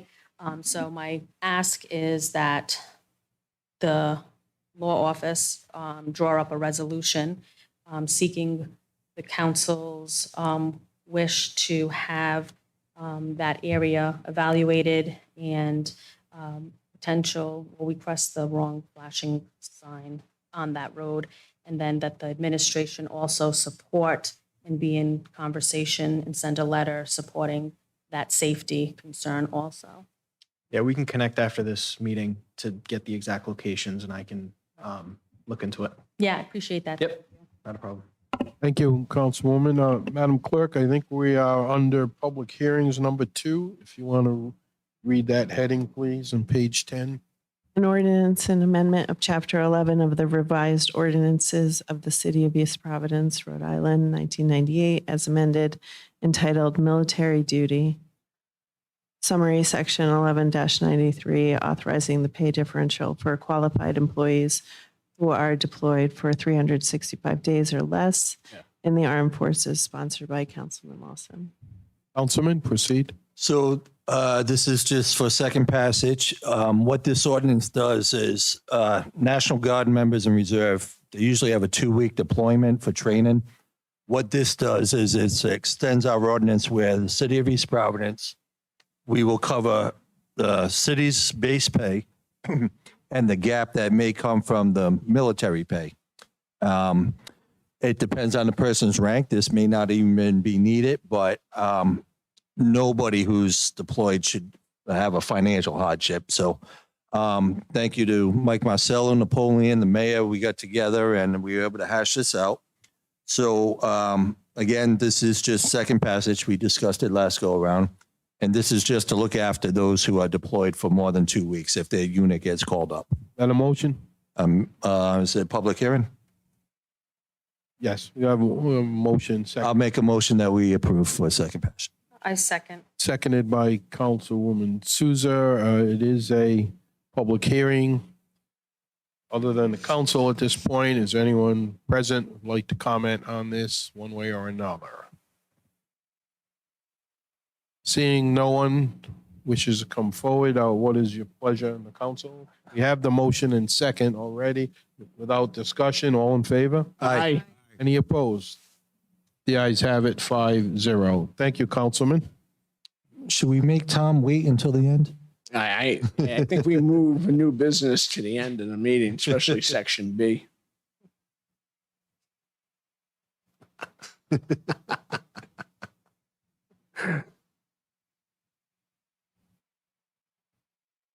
So we're now under New business.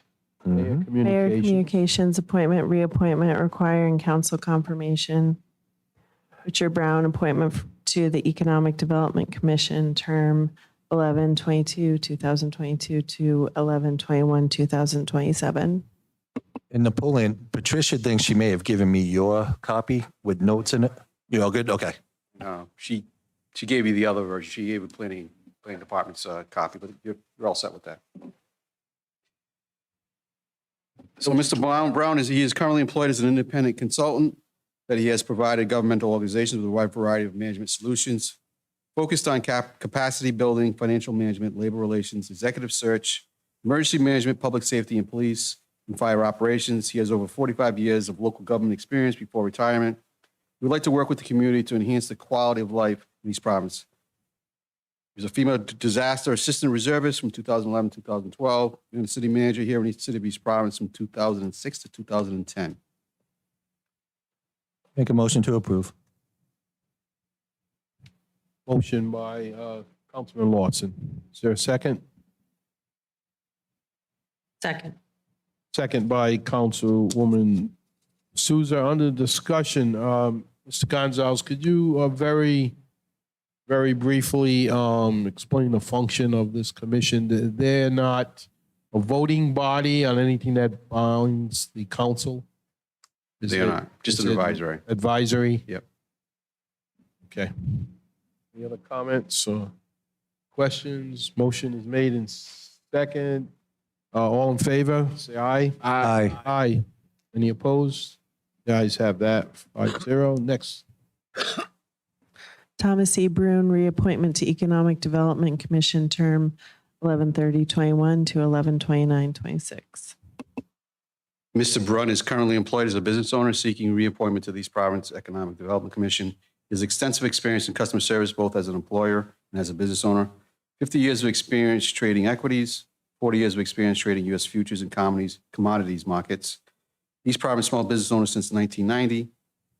The indoor tennis court owner and sole employee since 1990. He's responsible for all aspects of running a 108-year-old indoor tennis court. Duties include but not limited to accounting, finance, customer service, scheduling, cleaning, and maintenance. Completed a rigorous curriculum in professional writing, publishing, and editorial practices. We add all those years, that makes him 90 years old. I make a motion. motion? I make a motion to reappoint Tom to the Economic Development Board. Second. Motion made by Councilman Rego, seconded by Councilman Fogarty. All in favor? Aye. Aye. Any opposed? The ayes have it. Thank you, Tom. Thank you for your continued Tom. volunteerism and service. Thank you. Next.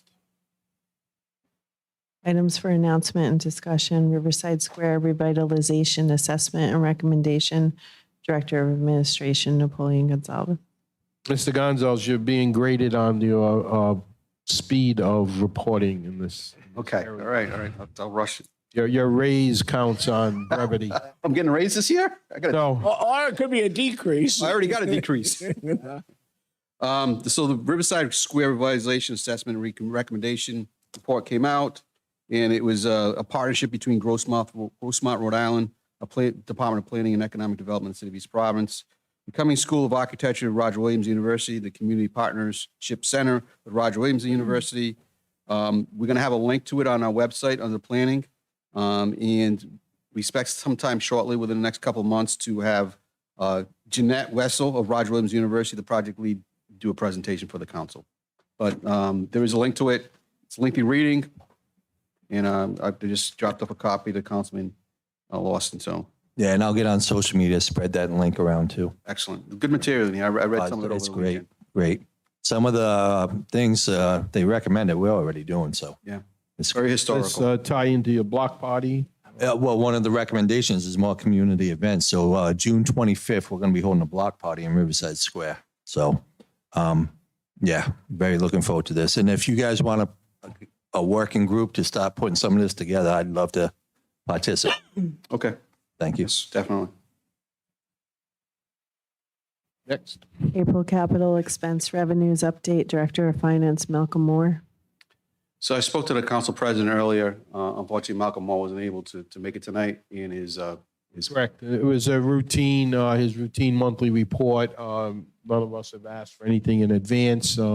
He is away and couldn't make it, so we'll pick it up next meeting. I thought the second meeting of the month was going to be our finance Yeah, we did. discussion, so. But I think he was getting used to reporting to us because we had a lot of. Okay. But yeah, we can remind him that that's sufficient, the second meeting of every month, Okay, for his report, unless we have some direct questions.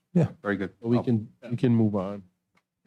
Gun Violence Awareness Day Proclamation, Director of Administration, Napoleon Gonzalez. In 2021, the most recent years for which complete data is available, 48,830 people died from gun-related injuries in the United States, according to the Centers for Disease Control and Prevention, and according to the Johns Hopkins Center for Gun Violence Solutions. Rhode Island experiences an average of 48 gun deaths a year, in which 69% of those deaths were due to suicide. Okay, next one, please. Thank you.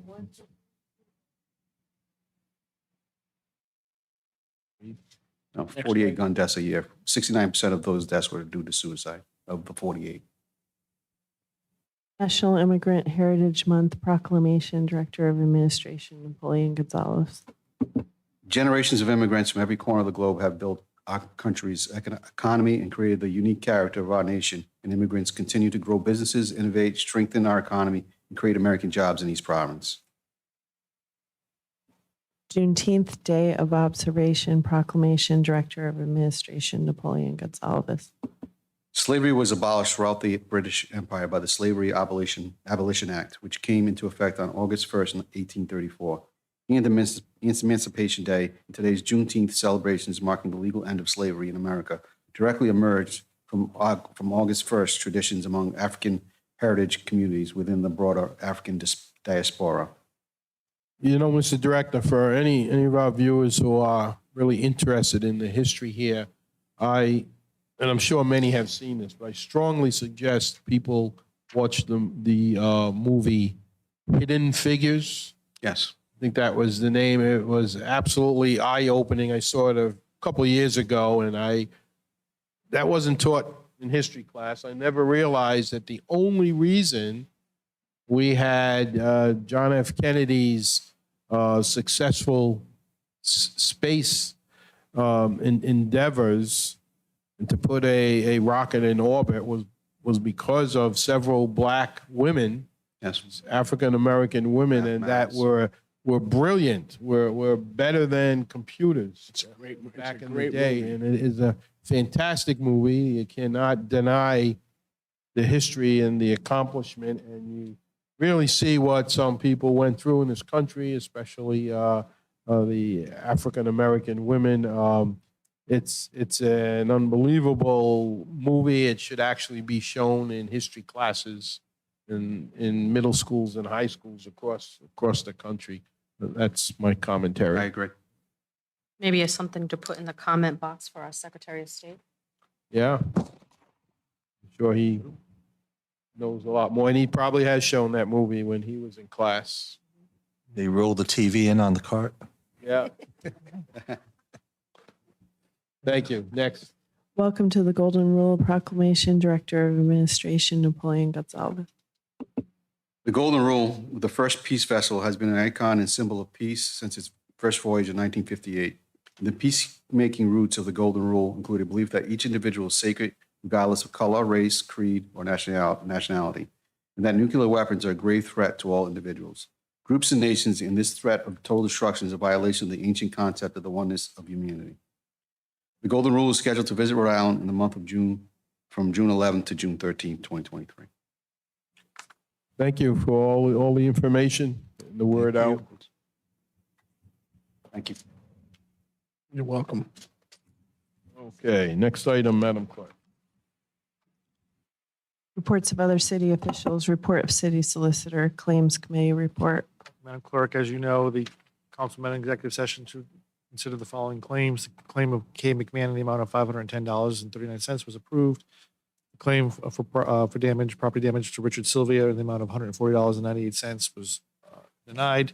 And the claim of Wexel Wang of $300 for vehicle damage was also denied. That concludes my reports. Report of school committee liaison. Just want to say we had a wonderful graduation. Congrats to 370 something new Townie alum. We're all proud of you, and we wish you nothing but success. Our school sports, like Council President mentioned, doing very well in playoffs and such. And the building committees are moving forward. And that's about it.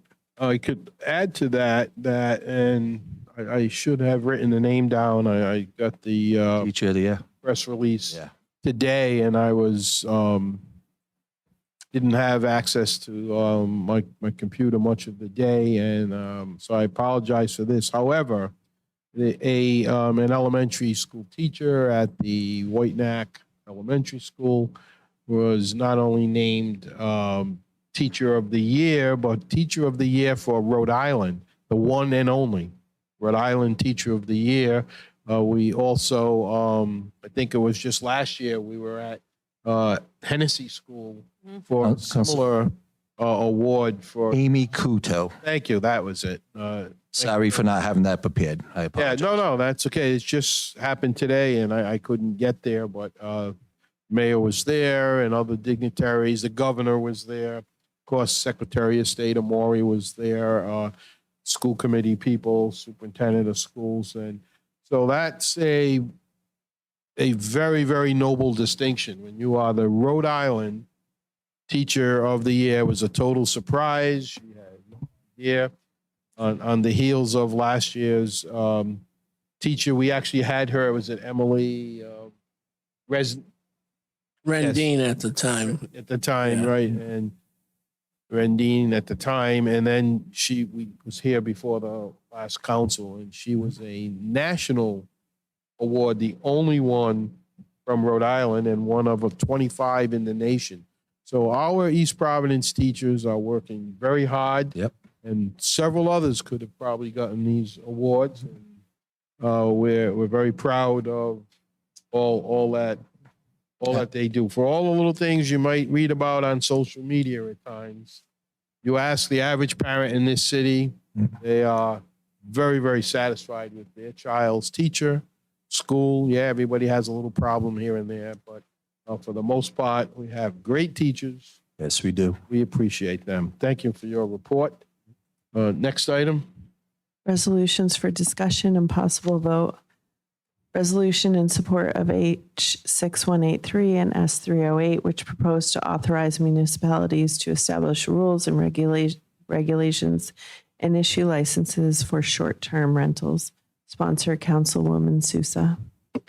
Thank you for that. So I'm just going to read off the resolution that's before us tonight and then open up to the council for any comments.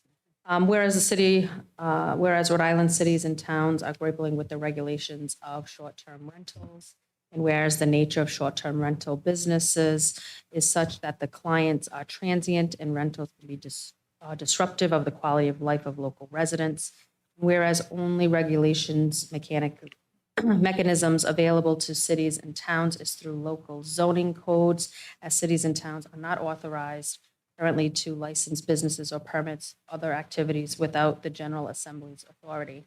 And whereas local zoning codes do not provide adequate means to regulate short-term rentals and to protect the interests of the local residents and the community, and whereas some cities and towns have attempted to regulate these short-term rentals through zoning and local licensing requirements, whereas House Bill 6183 and Senate Bill 308 entitled a Act relating to state affairs and government, tourism, and development have been introduced to the Rhode Island House and Senate, where these acts propose to authorize municipalities to establish rules and regulations to issue licenses for short-term rentals.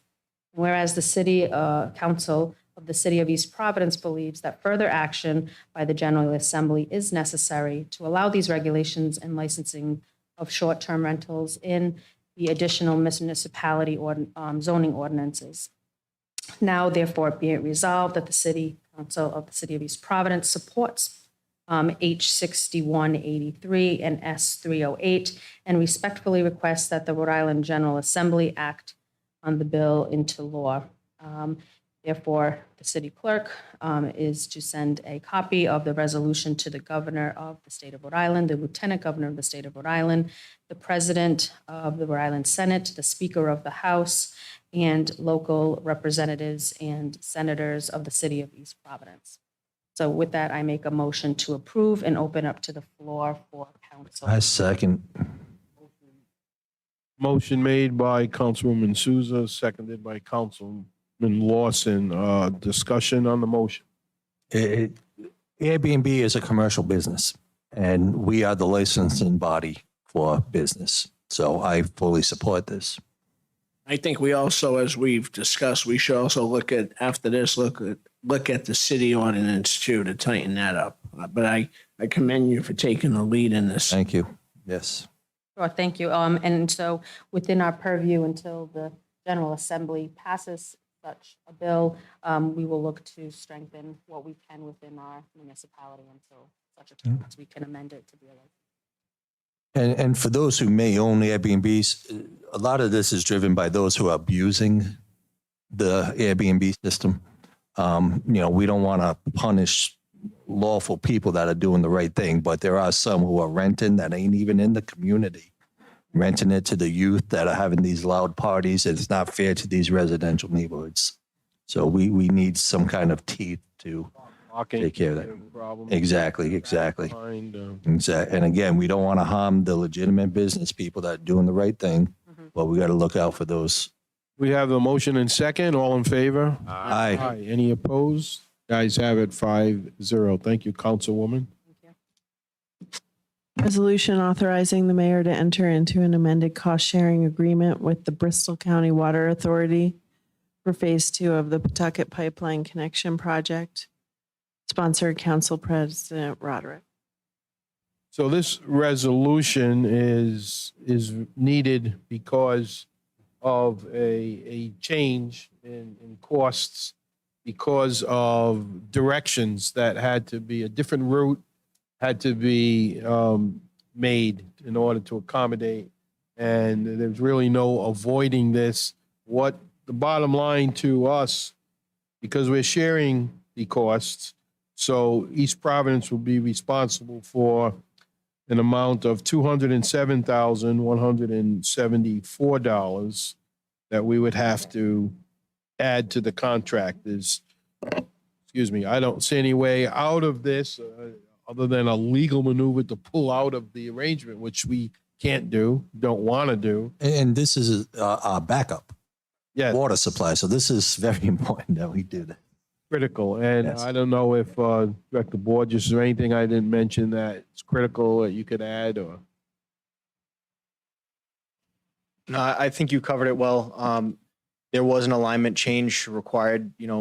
It just happens sometimes during engineering, especially a project of this complexity. We just have to make a change with where the pipeline is going to go, and it's there's added cost to that. Survey, additional design time. So it's just part of the project. Like a renovation, you open a wall, all of a sudden you're like, oh, I didn't notice that. So far, it's been going pretty smoothly. Yeah, very smoothly. Right? No complaints about it.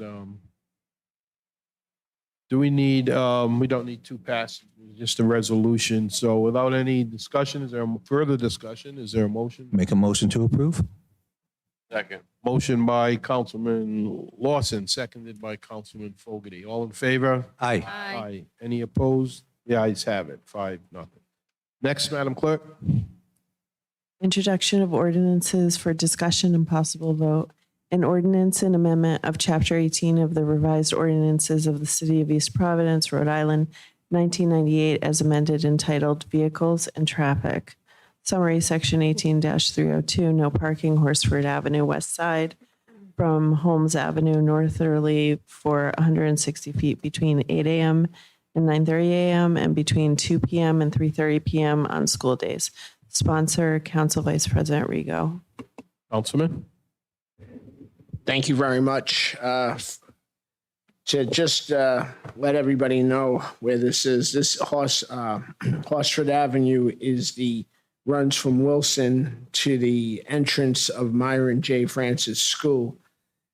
What was happening here is that there was parking on all sides. Neighbors were getting concerned, couldn't come out of their driveway and everything. And on top of it, it was becoming a safety issue with the school buses. So I was getting a lot of complaints over that situation, and I'd like to thank a couple of people here: the principal of Myron J. Francis School, Anne Marie Scott, Chief of Police Chris Francisconi, Sergeant Michael Prendergast of the Traffic Division, and Dan Borges. I spent the Friday there at drop off and pick up, and we've come to this point now where these hours of no parking on the west side would benefit the school buses that would be, departing Myron J. Francis, and also hopefully will cut down on any accidents that we could see in the foreseeable future. Thank you. Does this need two passages, Mr. Solicitor, or is this is for number one? Is that a motion for first Yeah, passage? motion for first passage, please. Second. Seconded by Councilman Lawson. The motion was from Councilman Rigo. All in favor? Aye. Aye. Aye. Any opposed? Motion to Guys, adjourn. before we sorry. adjourn, before we have a motion, want to congratulate and thank our new city clerk, Yay. Bill Seppa. You got through all of this with all our delays and changes. And Madam Clerk also provided your birthday pastry and a card for us. Which is now expected every meeting. I've been looking at mine all meeting, but with the camera on, I can't eat it. So it's going to have to go home. With my diabetes, I can't, but I will keep. Seriously, thank you for stepping forward. You've done a Great job, Joe. Motion to adjourn. Lawson, seconded by Councilman Fogarty. All in favor? Aye. Any opposed? Meeting is adjourned. Thank you all.